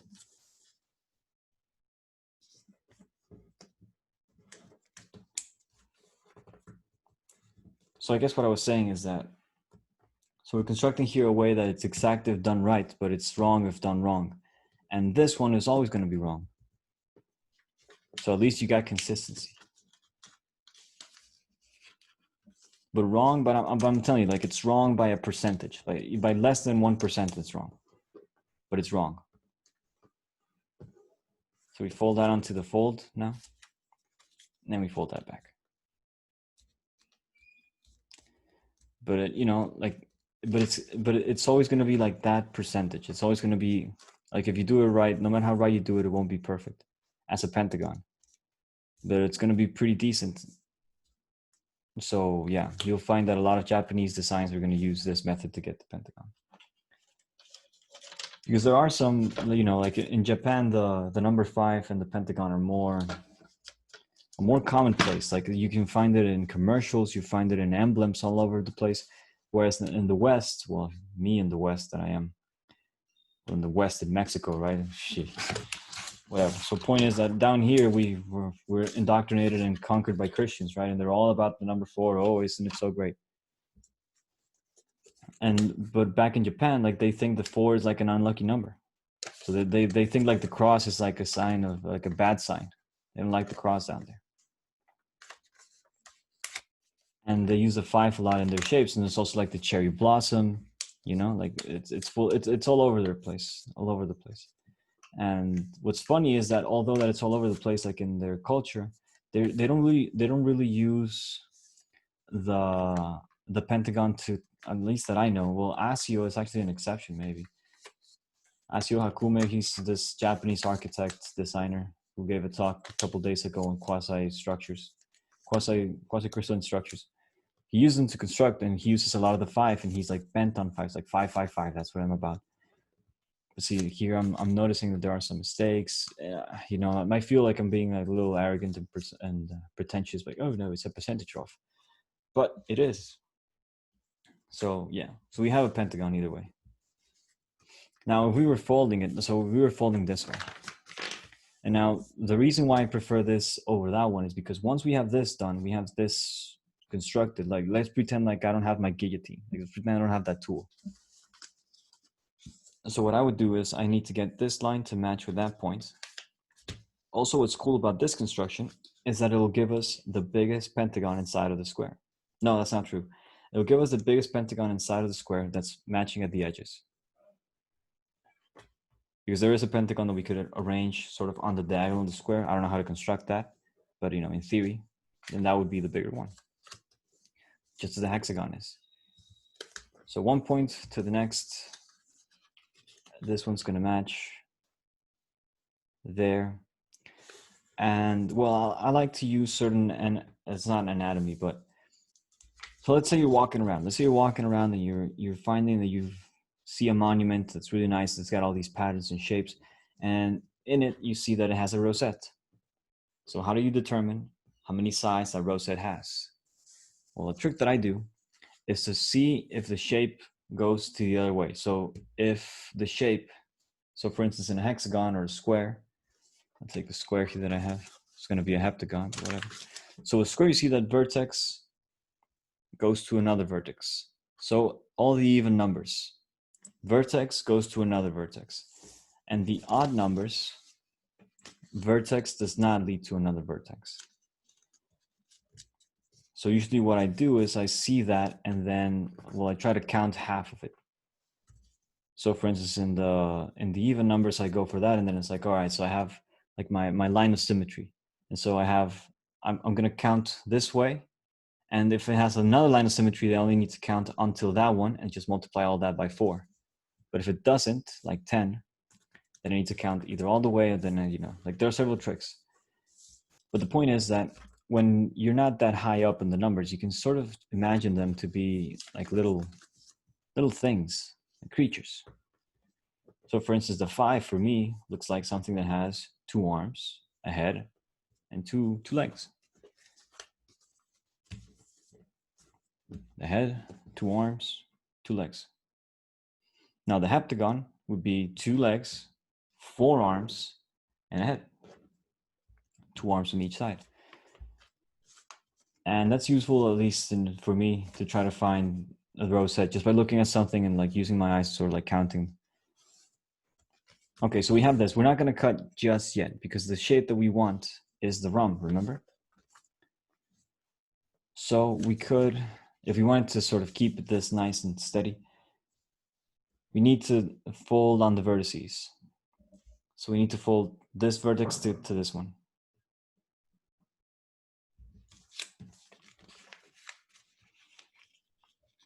So, okay, so the reason why we prefer this construction over the Japanese one is because this one is actually exact. So I feel that even though if we make a mistake on this one, at least the intention is pure. Like we're trying to get the most exact pentagon we can get. Whereas the other one, the Japanese one, is just like, no, I don't care, just get me a pentagon. And that's cool. Like if you're working with kids and you want them to like make a pentagon, you want to see them, show them it, and like make a cool design, it'll work. Like it'll do the job. And well, something about the pentagon is that when you start to folio, at least like recreationally, you'll find that it has a lot of designs that easily can be interpreted as flowers. Very, very easily you can do something that looks like a flower. So again, very cool for decorating, very cool for you know, sort of classes with kids and whatnot. Because it's, you know, it's the flower, so they're into it. Because it's a simple shape. The older the kids get, the more cynical they become. Like, yeah, flower, so what? Yeah. Okay, so here we're making another Islamic pattern, but we're gonna do it inside of this rum. So this is the 2-3 rum that I was talking to you about. Now we need to cut everything that's not the rum out. This is the extraction.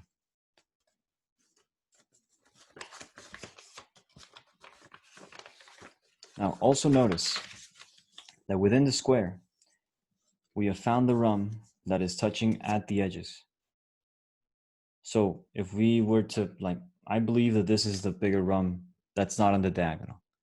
Of course, if we arrange this rum, sort of somehow rotated it and put these 2 points on the diagonal of the square, it might be bigger. But other than that, this might be the bigger one. So we need to cut all that's not that rum away, all that's not the rum. So first off, it was, of course, the pentagon that we had here. So pentagon, and then 2 lines of the star pattern here and over there, and that's going to go away. Again, everything that's not a rum, gone.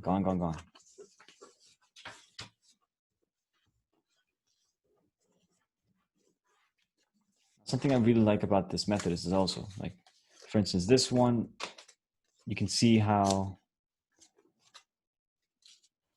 well, it's not that bad, you know, but like it's all in the same strip. But this one is not. This one is actually 2 separate strips because the vertex touches the corner there. Man, now I'm starting to question myself, like, is this really worth it? I think it is. Well, especially if you're trying to do like geometric constructions. It's better to work with what it is than an approximation. But again, because this is all like aesthetic work and this is all just, at the end of the day, it's just a design that we're going to show off in a way. It could be anything. Like as long as it does the job, like what do we care? But if we're in the quest to find something new and profound and true, then I think it is better to at least have the intention of sort of being properly, you know, equipped.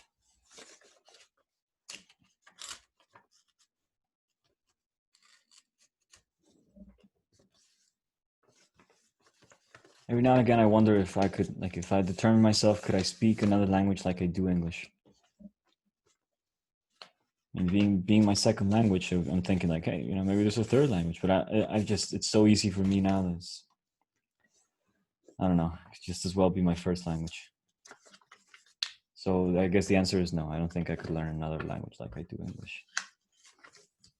But maybe that's too presumptuous of me. Maybe if I applied myself. But there's no time. No excuses.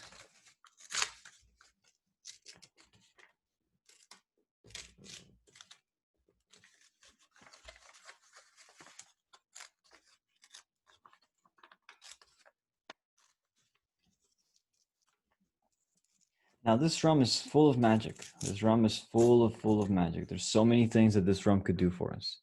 So many things.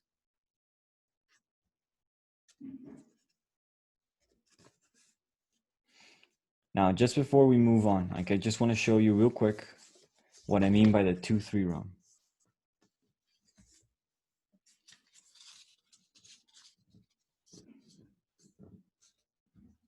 real quick.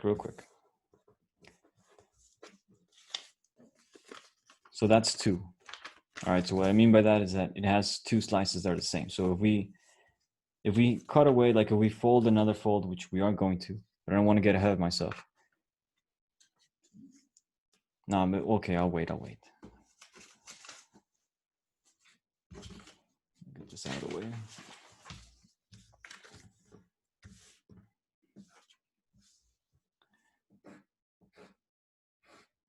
So what I meant by the 2-3 rum is that, you know, this because it's inside of the tenfold family. So we have a circle, I cut in half. I could sort of, oh my goodness. So that's 5 slices. Oh, this is horrible. So 1, 2, 3, 4, and 5. And if I just extend these lines, 6, 7, 8, 9, and 10 slices.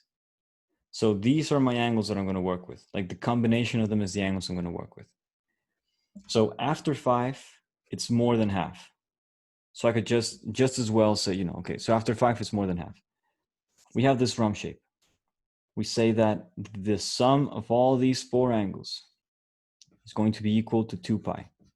Like the sum of all these that I've marked. It's weird to say like this equals to 2 pi, but you know, the sum of these is equal to 2 pi. Now this angle is the same as this angle, and this angle is the same as this angle. So we have like the, you know, it's split bilaterally, it's split. So they have to add to 5 each of them in order to get to 2, because this is 2 over, so this could be like, it's really like, it's 10 over 5, right? Make sense?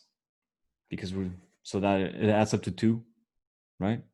So we need to add it to 5 because that would be half of it. So this one's going to be 3, this one's going to be 2. Usually you also write it as like 3 and this beta symbol. Is that beta? No, it's not beta. It's, you know, a symbol they use for, it's not for angles, but I don't know the name of it. This one? I don't know. But anyway, yeah, that's what we're working with. So we got the rum. Cool. So now we're gonna get the radial lines on. So just like that, those 2, 3, and those whatevers, we're gonna get us on. So we have 2 of them. So we have these 2 that came with the pentagon. And so therefore we can just do these other ones to match them.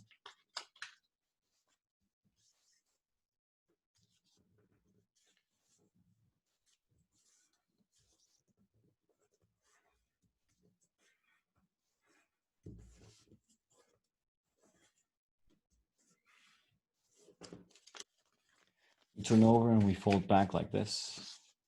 Or we could just fold corner to corner, just as long as these 2 are opposites, really. That's all we're gonna care about right now. Now, what's cool about this one is that there's a lot of options. So plenty of options. So we're gonna go for the more basic and then we're gonna build up on it.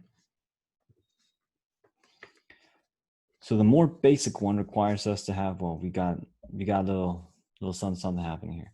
You can see that this is the same as a pentagon. So let's see here. If you wanted to fold from here to here, can you see what would happen? It's like, nah, you look at it, it's like, nah, no way. Like, would it be this corner up there and you fold it and, you know, gosh dang, it is. You know what I mean? Like this corner over there, and then you start to complete this shape. So do the same thing over here.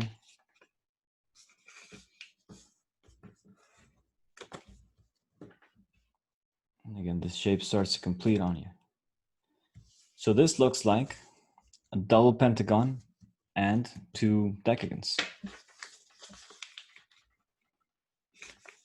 So the one that just strikes out, you know, like really, really loudly is of course the 2 pentagrams.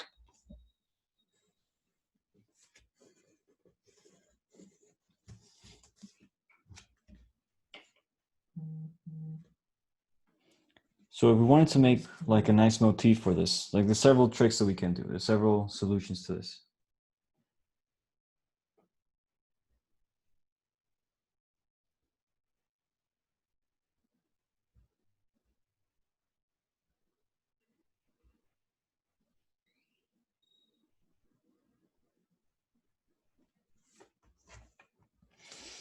Okay, so it's useful if we have the same lines of division as we have here. So you notice that there are some lines that cross over here that don't here, right? So we have this one. So if we fold it, we see that it's just vertex to vertex, and that goes right through the center of the pentagon. So it's useful to have them. So vertex to vertex, vertex to vertex. Again, real nice, real symmetrical. It's going to cross right on it. It's going to complete it actually. Real beautiful, real nice. Same on the other side. Again, we're just putting in some radial lines. We can see that that is helpful.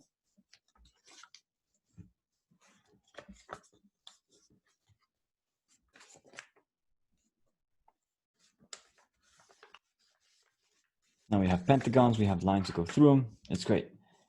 And so now what we want is to draw, instead of these two pentagons, a pentagram that goes through here. So here it's going to go to the midpoint of the edge. So it's going to go from here to hit there to go down there. Yeah. So this top line hits, this bottom hits, and this right between them.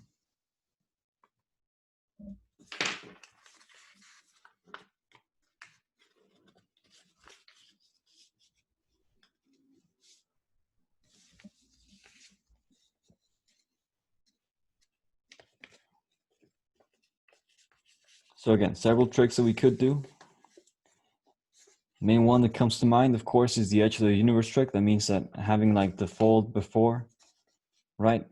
Just making sure that they're actually at the corners, we have that advantage. We actually have those folds and they will match like so. Like if you know what I mean? That's one way. Whatever way suits you, that's the way.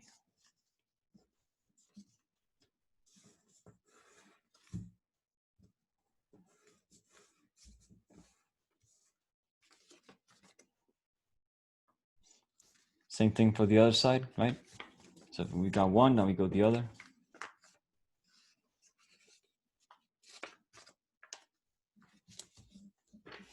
So again, it's this midpoint with this midpoint over here. Goes right down. You could do a mirror trick as well. Like you could compensate with this one. Pop. This one, pop.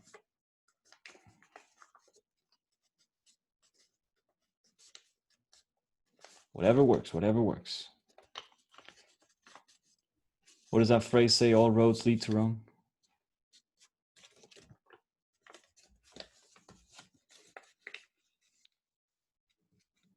Well, in here, it's a lot of lines fall in the same place. It's not as catchy.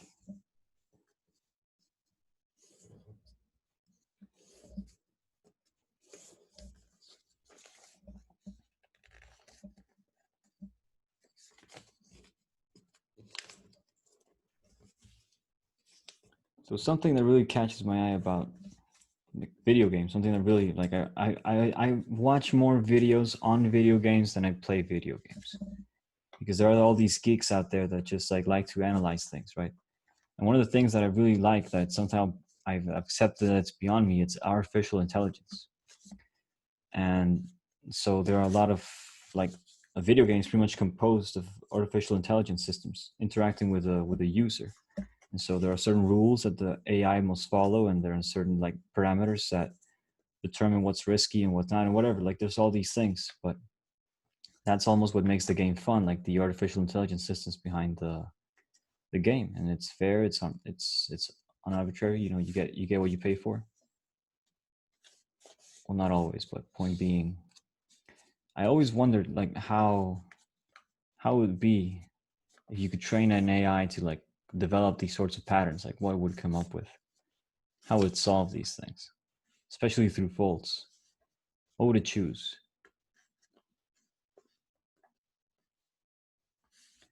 So I guess you're starting to see the pattern, right? The folds we're doing are going through every 2 apothems. So this is going like, imagine. So this is like 0, my origin. And then I'm putting my hand here because of the shadow, because there's a white wall right in front of me. And so believe it or not, like the light coming from my left is bouncing on this wall in front of me and actually burning the light, like the exposure on the white paper. So we got all sorts of metaphors, analogies for bouncing light and mirrors. We got one right here happening all the time. So we go origin, 1, 2. 1, why? Because it's also an apothem. It's also a midpoint of our pentagon. 0, origin, 1, 2. And that's the fold we're going to do. That was the fold we did, right? And so next we'll go 0, origin, 1, 2. And go down from here to there. Da, da. So here and there, make sure those 2 points line up. And well, you're going to see that there are actually several relationships that are really nice. For instance, this is falling exactly here. So one of the radial divisions of our pentagon, right? Center of the pentagon, vertex keeps going until the edge of the rhomb, end of rhomb, falling on the vertex of pentagon. Boom, boom. Same here, comes down division, taka, taka, taka, taka, boom, hits division. That's gonna go up. So that pretty much solves it, doesn't it? Then it's just a matter of, whoop, there it is. There it is. Just pop, pop. Match, match.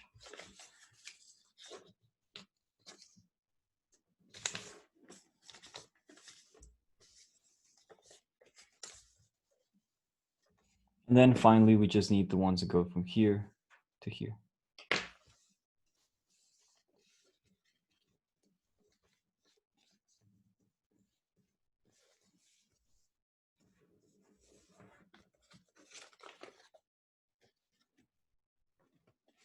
Just raising it to my face so I can see clearly.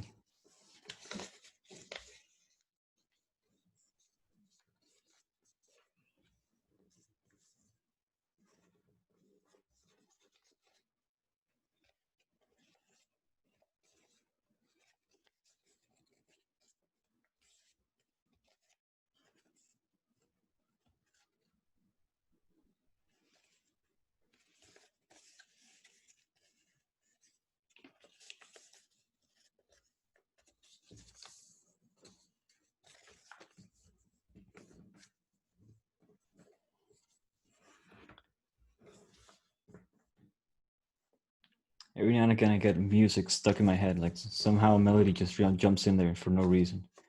Right now, I got the one of "I can see clearly now the rain is gone." You know that one? I don't know why that just jumped up in my brain, but it's in there.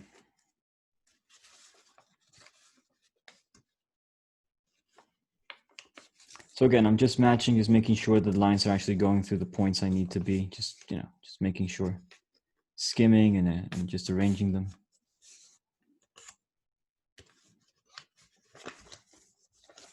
I'm going to do this on the other side just because.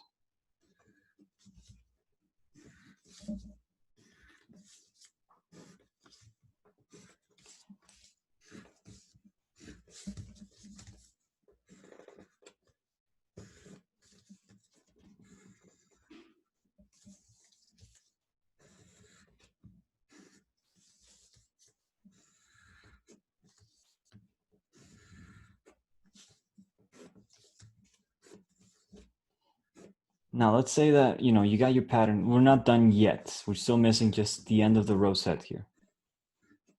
You're probably going to recognize that. But see, we're still missing the line that goes from here and then touches over there. Now, it's not going to be a straight line. It's not simply just putting the paper over there, but it's pretty similar to that, but it is missing.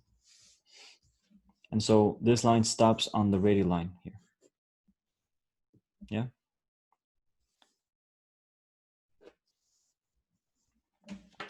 So again, this is a pretty simple motif. It really works.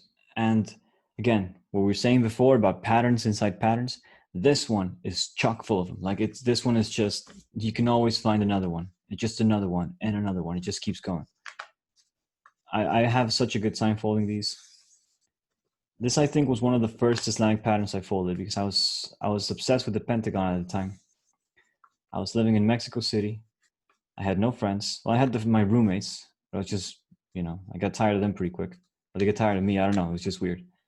It's like a whole building, and they were older than me, way older than me. Some of them, like, they always had problems. They were fighting all the time. I don't know. I preferred to be in my room. And I would just fold. I didn't even have a desk. So I would fold and like sitting down in my bed, just like either on my lap, or I would get a notebook or something and just fold on it, and I would fold these. It's one of the first ones I did. I think I actually uploaded it to my Instagram. It was one of the first I uploaded to it. Like this sort of shape. I believe, I hope, because I saw it a couple of days ago. I think like maybe a month ago I saw it. Like the solution I'm going for right here, right now, is pretty much just like using the radial lines to denote, to accentuate the stars. So that's also the advantage of folding in the radial lines. Not only do the radial lines help us to help guide us, but they also can be used as part of the design. And I really like the way that these stars look. I really, really do. And, you know, there's a lot of potential to this one. So for instance, you look at it and you're like, huh, you know, like this is everything. Like this is the whole pattern right here. I can just like multiply it going around. So you start to play around with the shape, and you'll find that there are several relationships within this that are pretty simple that you can sort of start to see in another scale. But see, I'm still missing a line here, but I could use a mirror fold there.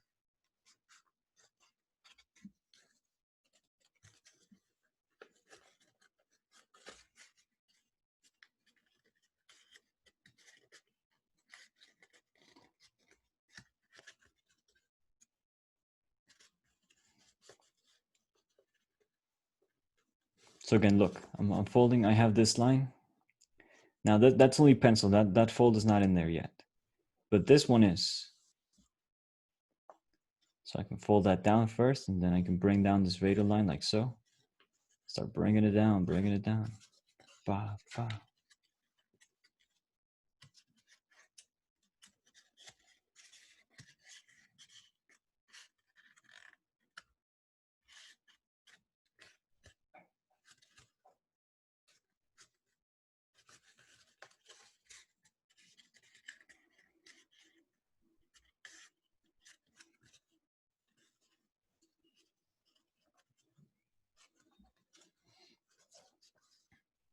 And so we get a nice rosette pattern happening there. So what I feel is sometimes the detriment to these designs is that these can be quite spiky. These. So what I usually do for these is I tend to fold them back like so. So I just find a point and I fold them back, and I try to find sort of how to make them fall back in a way that looks good. It's harder than it's said. You know, it says, you can say it pretty simply, but when you start to do it, you can see the challenge of it. But still, it's worth it. Just a nice bag of tricks, Eugene's bag of tricks.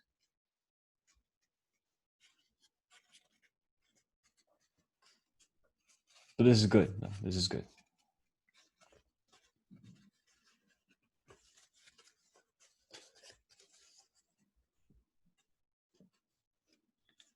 So I'm going to send you an example, and I want you to try to find the rum inside the example, because instead of only having two centers, so notice we're only using two centers to our pattern. Center is over here on the rum and down here on the rum. So there's a sequence to this where we could actually choose our centers to be over here. Like center, like all four be centers. And just find midpoints and then like do this same thing, but like four. So it's the same pattern, but smaller. So there's also that. But I don't want to do this so much. But again, there's quite a lot of potential. Why? Well, we can see that by folding this onto itself like this fold is falling exactly in the middle of this edge. So if we had another center here and another center here, we could find where this is happening, because you'll find that, or at least this is happening, because this sort of like this separation of these two petal shapes is happening between. So we could like take this idea and put it here. Why here? Well, notice how there's a rum, half a rum. You see the half rum I just,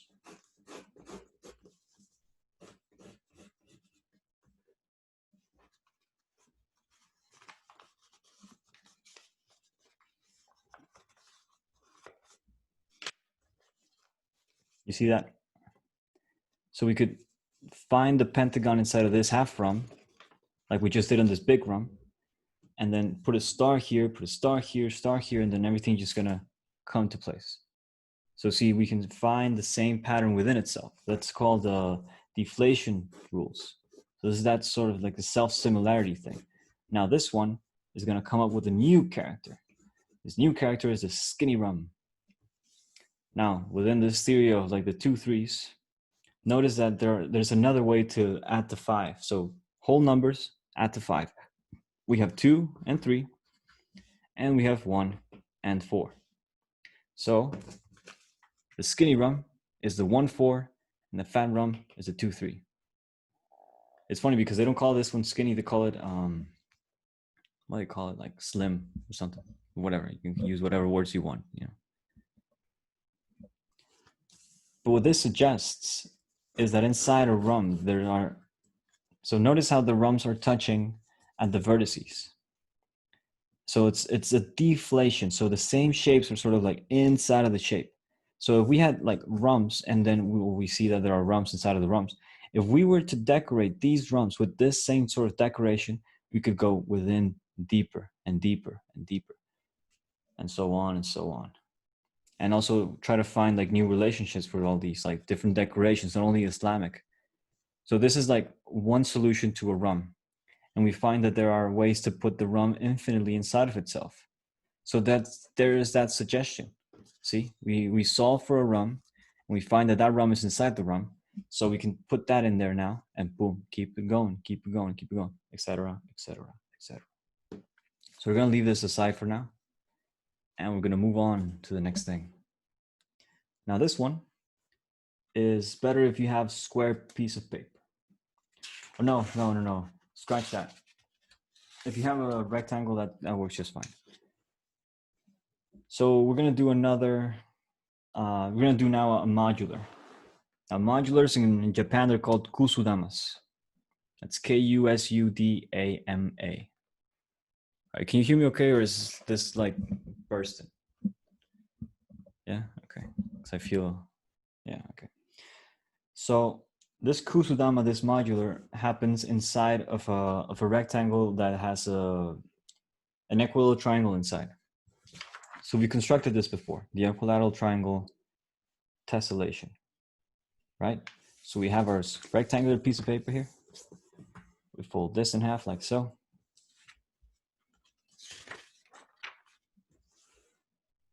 We unfold and we take this out of the frame. Be gone you. And then again, a slider effect. So I'm gonna put this corner right here. I'm gonna put it on this middle line.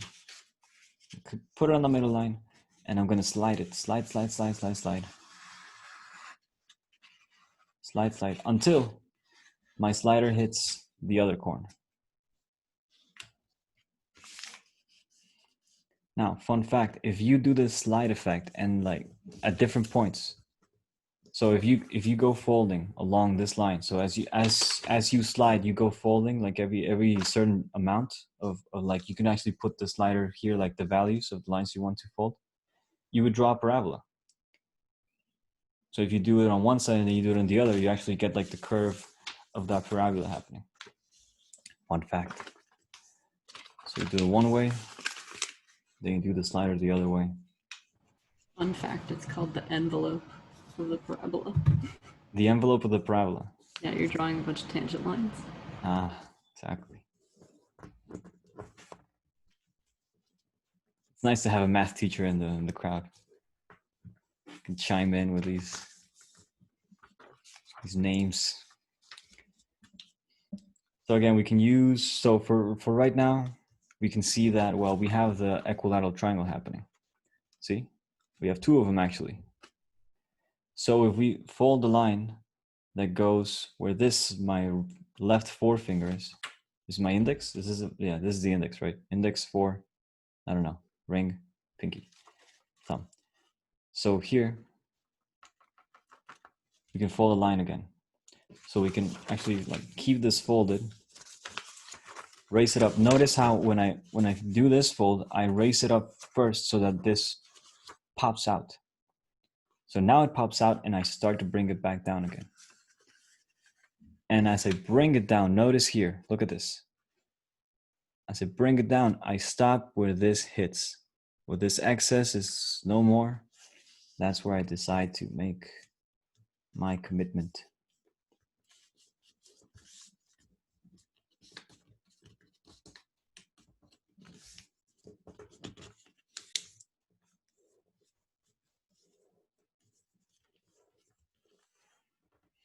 Now this Kusudama is relatively simple. It's pretty straightforward. It's tight once you put it together. Like it doesn't look as tight, but once you put it together, it starts to make a lot of sense. Now there's a lot of, oh yeah, by the way, if you're not on the Discord, let me give you the link for it. I'm going to upload some more Kusudamas that use this base from Tomoko Fuse's or Unit Origami book. So there's the invite for the Discord. You got 24 hours to click it, 24 hours to join. If you don't, the link will refresh, but you're probably on Instagram too. So if you don't get it, just message me on Instagram and we'll send it to you. So okay, so I'm folding this, and yeah, it seems good enough. Now I'm gonna cut this away because let's suppose the time is running out. But before I do, actually, I will want to make more of these. So I'm going to take advantage. See, I'm finessing this because it was a little off in this one. But I'm going to take advantage that I can just fold on that so I can have, another one. Another two for later. And I don't have to reconstruct using the angle. Rather, it's just a clean rectangle with those properties. Right? So now we have that these two are the same. This is the same as this. This is the same as this, etc. So now we can cut away at it.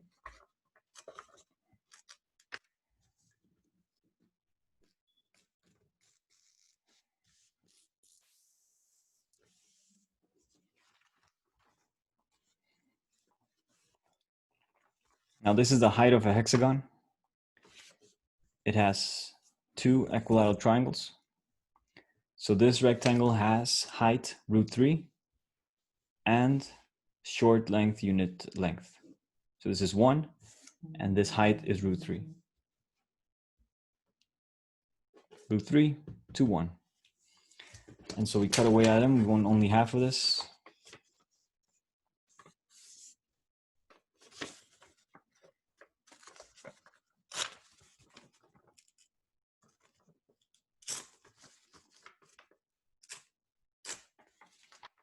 This is what we want.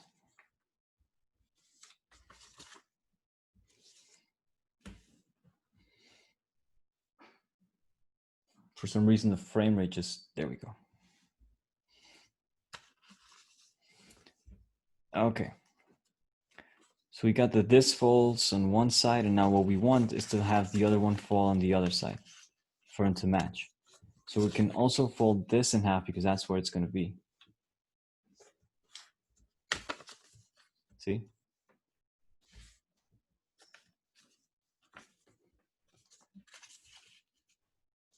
So when we add them up to the next one, what we want is for these to be the same. So they can go 1, 1. So the next one, when I fold this one,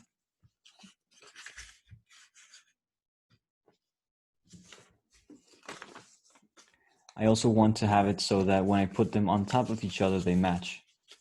That way I can guarantee that they will go together. So when I do more, I have to make sure that they can be congruent. I want to make sure for when I make more, right? So once I have this, I can just have to fold this back like so.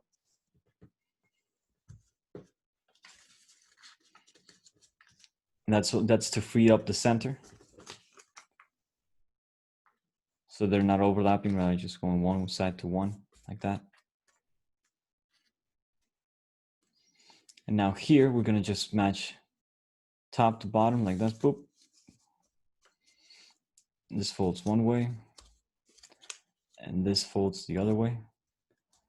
Now I discovered this one on my own when I was in Seattle I think last year. And turns out that it's like super popular. So like there's book with this one on it, for several years, but it's a nice one. It's pretty intuitive. It's nice, but yeah, it's quite old. So it's cool when you are just playing around and you like make something that's really cool. It's really nice. Sometimes it's so basic, but so cool. And you start to think like, this can't be me. Like somebody else has to have beaten me to it. And you know what? There usually is somebody that's beat you to it, but not always. I thought that somebody would probably have done the hexagon water bomb, and nobody had. At least not that I know of. And I actually asked them. Usually when I ask the people, they go like, oh yeah, no, that's David Hoffman, that's Ron Resch, that's Kunihiro, that's Kanahara, it's Fujimoto or something. Like they always know.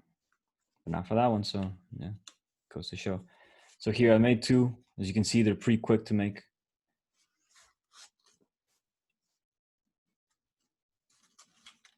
You can just add them up. So what's cool about this unit is that the face of the pyramid is an equilateral triangle. So for Sonobe, the face of the pyramid is half a square. For the Basetta unit, I don't even know what pyramid it has. And I don't know why when you make an icosahedron, it makes a great stellated dodecahedron. I have no idea. But it does. So I don't know if that describes an approximation of the thing. Probably does, doesn't it? But I wonder why going 8-fold, because that's where that sort of shape comes from, relates to something on the 5. I don't know. A math problem for us. We'll check that out later. So again, just to recap.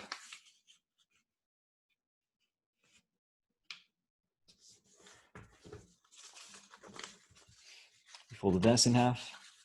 And then we said that, well, it's corner to the edge, right? So we do the slider thing again. But because it's already the rectangle that we want, we can just go for the other side as well. So usually the reason why we cut away is because when we start constructing our things and we start going up our construction, the limit of it is not anything relevant, at least in my country, because we use American letter size paper. But if you go to Europe or parts of the rest of the world, they have A4 paper, and A4 is way more symmetrical, way more symmetrical. You can make all sorts of designs, origami and Islamic pattern wise. I remember when I first went to Spain and took that Adam and Richard course, the Art of Islamic Pattern course, they were using, or they had at the ready, A4 paper. And I remember that I came up with this way of like folding. It was just like maybe 8 folds, and it just gave you a nice little motif for an Islamic pattern. And it was just like a bunch of overlaps, just like maybe 3-4 overlaps, boom, boom, boom, and you got it. So, and it was because of the symmetry of it. I can't remember right now. I don't think I'm remembering it wrong, but I might be confusing something. So again, because these are equilateral triangles, we can combine them in different ways. So for instance, here I have them combined in a bunch of 3. So this is like a cluster of 3. But again, but I could actually make a cluster of 4. So instead of 3, I could connect 4 to these and make like a square pyramid. I could even connect 5 of these and make a pentagonal pyramid. If I connect 6 of these, they're gonna be flat. And that takes away a lot of the finesse of this. Like this, then it would not be joined by the friction. So this works because it's joined by friction. So it requires it to be, you know, the pyramid needs to be a little high, like so.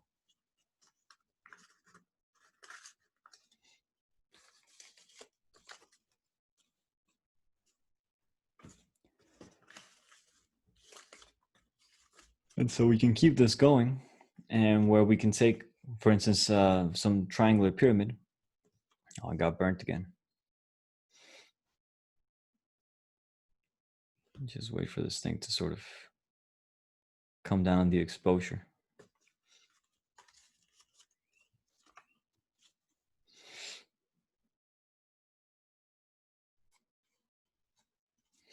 So I have one more, so I guess I might as well make it, right? There, it fixed.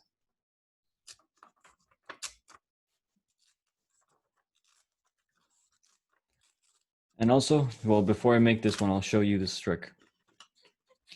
If you wanted to if you have just 3 or you have one pyramid, what you can do is instead of having these sort of pop out that way, you can always make them pop inside like this. 1.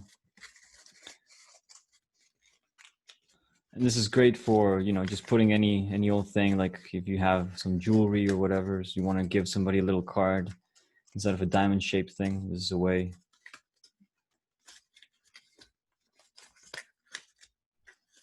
And it's also a nice way of, like, when you don't have enough and you just want to close it so it looks complete even though it's not, this is also a way.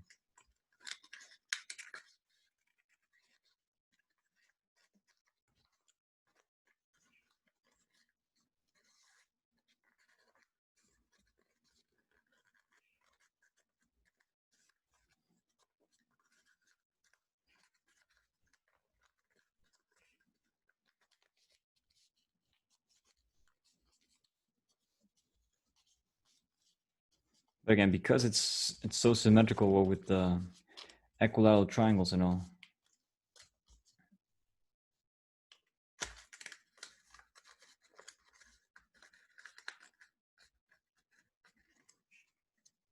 What's really cool also is that it has like these flare pockets. Like we could even add like some more personality to it with these, just to make it pop a little bit out. If we were actually to make like a kusudama, like a full thing, this would look much better. But again, this is a way of, when you don't have enough pieces, you have very few pieces, a way to close it, make some volume out of it.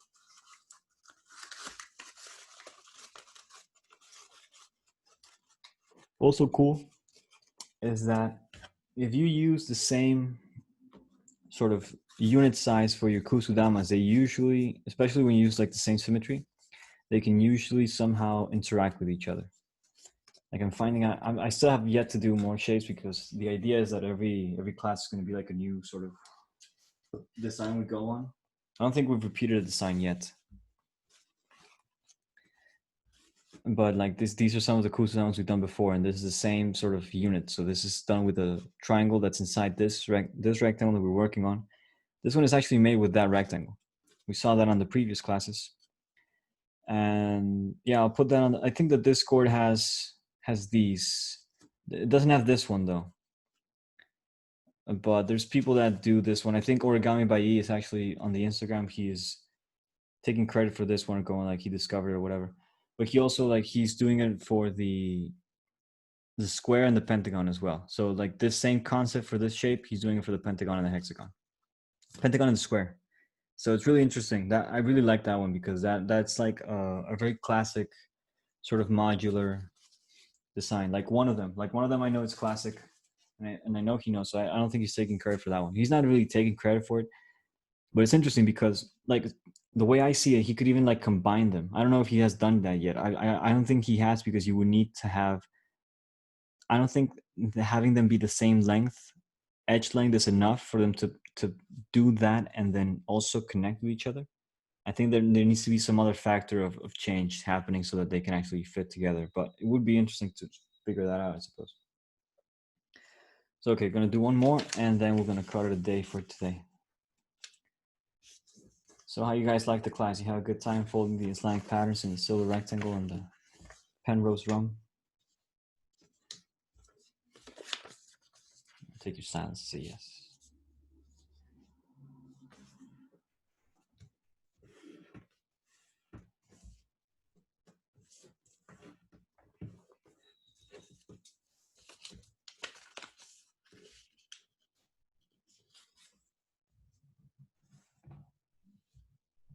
But it's cool how much talent there is out there. Like there's so many cool ideas being executed. So okay, let's say that you learn like these tricks from me. Now the trick is getting your own spin on it, right?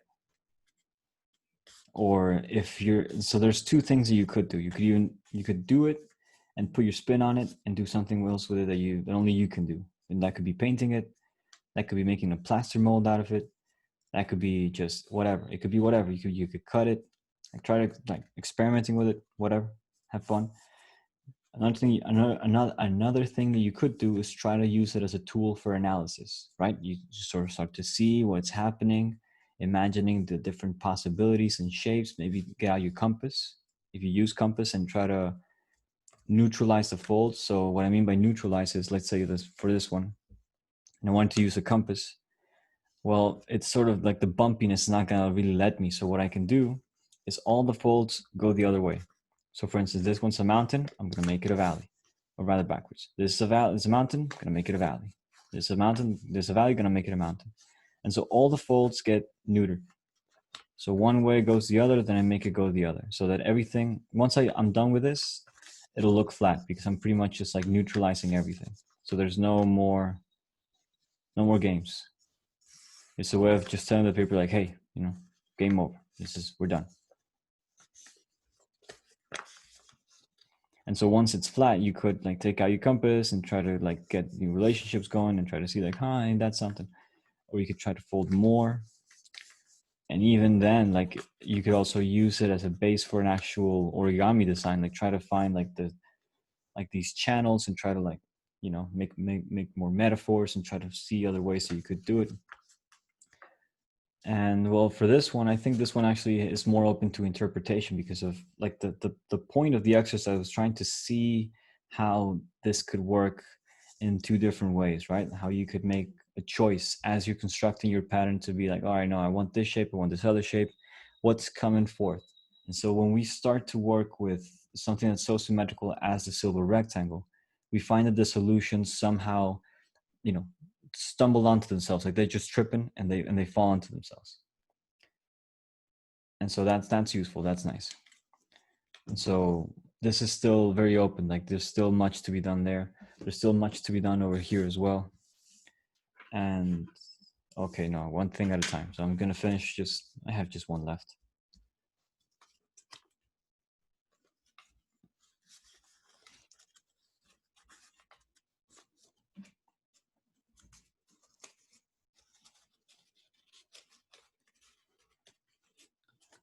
And now there are ways that you could also use these understandings and try to feed other things and other ideas that you might have. That's also interesting to try to see the analogs of it. So it becomes an exercise in something else. There's many possibilities here. So for instance, for the kusudama, what I like to do is, just make a nice big thing. And so for instance, here I've shown that I can combine 4 of them together. And so for instance, I could combine on these 3s, instead of making all of them 4, I could combine different units of them. Again, an idea. Or I can make them all 3, a little tighter. This is not a very, it doesn't hold tightly. Once you're finished, it does, but as you're making it, you'll find that it's sort of like, sort of, but not really.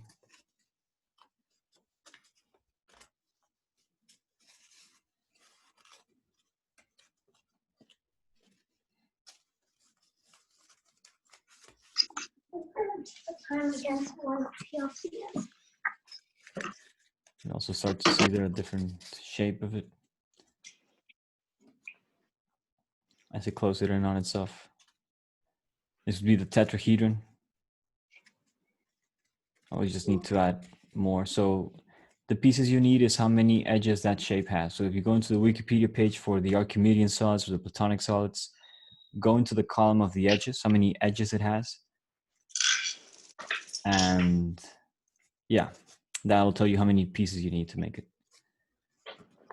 Please, can I have it? You can do it Time. next time. I said, yeah, look, he's showing it. Oh, I'm on mute. So, yeah, what do you guys think? Any thoughts, questions, commentaries? Thumbs up, thumbs down. I have that Tomoko Fuse book, but I've never made that module before. I don't know if that one's in there. Usually what Tomoko Fuse does though is just fold the excess down. So she doesn't cut the slit on top. She usually just keeps using a square. But in our case, we're actually going for the rectangle. So keep an eye out for that. Maybe it is in there. Hmm.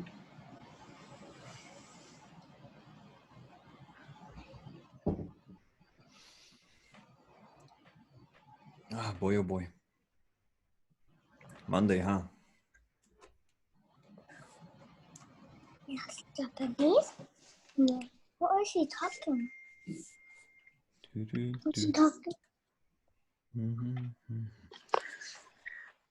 So I was working on these shapes, these kinds of things. And we Oh, did so this he's showing another shape. we did this last class, I think. Is it the one we did last class? This is not. This is one I was just playing with. So I was just making different shapes of it. But it's interesting because you could actually make something where the size of the rectangle goes smaller and smaller and smaller and smaller. And that will make it so, it looks like a ram. Most. Okay, so you got two of those spirals working next to each other. Yeah. You can make more too. You have a question? So there's one design that's very, very famous, and it's called Spring to Life. And it's actually, I can actually show you a diagram. Let me, hold on just a second.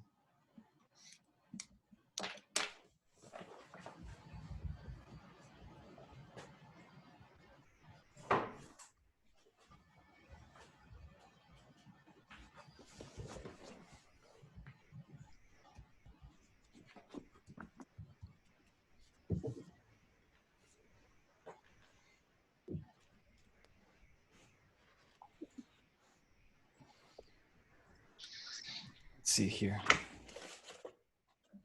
Oh, that's a nice picture.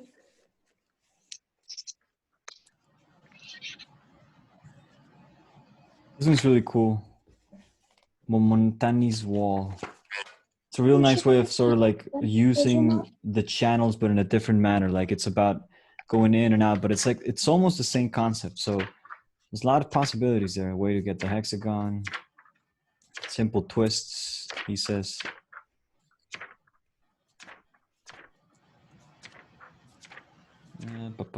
Muraori, the water bomb. There we go.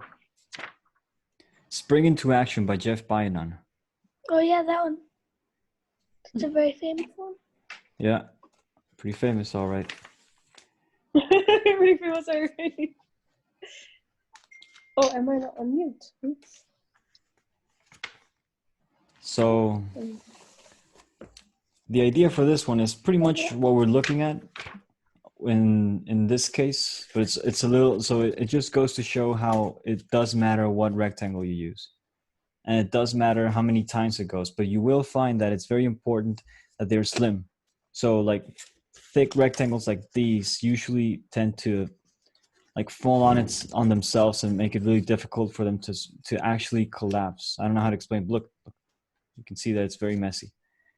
And what this one is sort of tough. It's tough. It really is tough, but it falls together. Like the rectangle itself, like the way it twists, it's harmonic, it's symmetrical. It allows itself to be, and then once you can sort of get it in that position, then you can do this thing where you can like press it and then so that's also why it's very famous, because you can make it flat and then make it expand, and it's all within these sorts of eagle shapes. So that's, at least they look like eagles to me somehow, like look very fierce and slim. This is a great little book. See, these are the sort of tricks that we're sort of working with, but in here he's actually connecting them to each other in the end. So the cylinder is like, this is tying up to this one on the other side, so that makes for that sort of workaround. See here he shows some examples for like a bag, I guess. This is something of an antenna, it says. It's just a tube, I guess. I don't know what, yeah. This one's pretty famous also. Like people just use like 1 unit of this to hold coins. Again, we're using parallelograms here, sort of like the work of Noah. Again, some unions on it. Well, this is more of those sorts of patterns and whatnot, like this sort of up and down kind of sequences. Apparently they're called Tachimiura mechanisms. The more you know. And so again, these angles also match up. Like they end up sort of coalescing into, well, in this case, an octagon. But it's cool to try to find like these shapes that when you collapse them, like they actually are symmetrical. And well, also then you start to question is, well, if I just keep this going into a long, long strip, they would go around themselves several times in a spiral fashion. I don't think he has examples like that on this one. They actually use this one for bulletproof shields. Like the police will deploy them, or like in the war zone. They usually use them for urban sort of warfare, but the idea is that you can just sort of have it be flat, and then when you get there, you can sort of boom, and make it be tall. The idea is that, right? Like save up space. And if you can make it with paper, you can make it with anything else that folds. So this is a great book. Let's see what else we got. Well, we got the twist, of course. He includes the possible combinations. And something I really like about this angle too, about this book. Here are the 21 verdicts with regular polygons. So the one we're using for the Islamic pattern that we work with today is this one. That's the 5-5-10. Pentagon, pentagon, decagon. Now this one's weird. Weird in that, it's kind of unusual, but it works, right? It's a triangle, a 42gon, and a heptagon. That's kind of weird. This one also kind of unexpected, but nice. Triangle, nonagon, octadecagon. It's also pretty nice, related to the, yeah. Where's the ring? Where's the ring at? I guess it would be this one, wouldn't it? Interesting. Because just as well, oh no, it's this one. Yeah, the 3-4-6-4. We use this one a lot as well. We folded it several times. If we added another square over on the other side, we would have the silver rectangle right there. The platinum rectangle, I'm sorry. So again, this is the sort of, like the decagon with the pentagons and whatnot. Oh, and here we have a close-up of that, the 3-7-42 gon. The thing about this one, though, is that little bit between the heptagons is not a regular polygon. So even though that it matches there on that vertex, it will not keep matching on further, at least with regular polygons, right?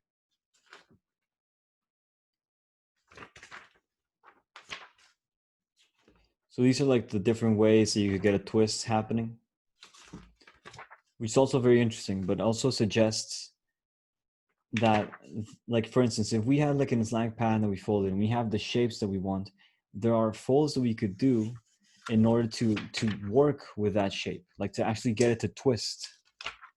So that's also something that I haven't done yet, but I know it is possible. And perhaps this book may hold the key, right? So for instance, here he's solving for for the octagon, the square, and the octagon. So this is the problem that I was facing with here. This is pretty much the same problem. I work around different solutions and go for a different sort of size. And in here, he's actually working with mathematical equations and computer programs that just can connect anything. And at the same time, you can just sort of, you can really do any scale on this thing.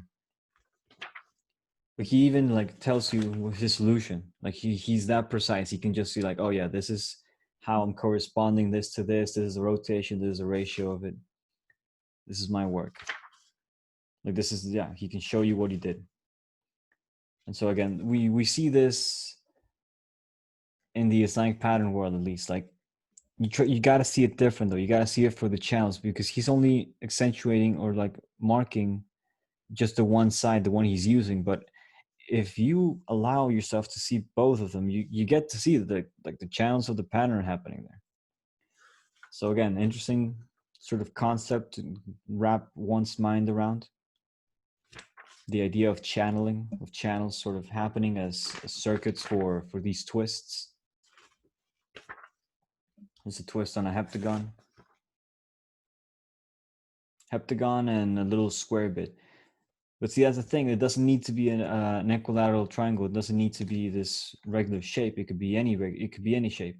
You could find a channel to twist it. And of course, well, he goes for an equation there.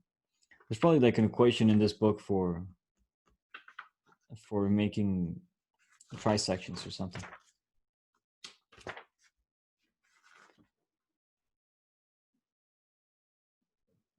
Yeah, it says here, construction of a cyclic polygon with interior angles alpha I. No, that's not alpha. Again, he's really just showing off now, right? He's playing with the possibilities, trying to find something that's not really there, but you can make it be there if you wanted to. And he's also suggesting that, well, once it's folded, it's like on par, right? There's no bit. It's just like the same shape. It's just a little contracted.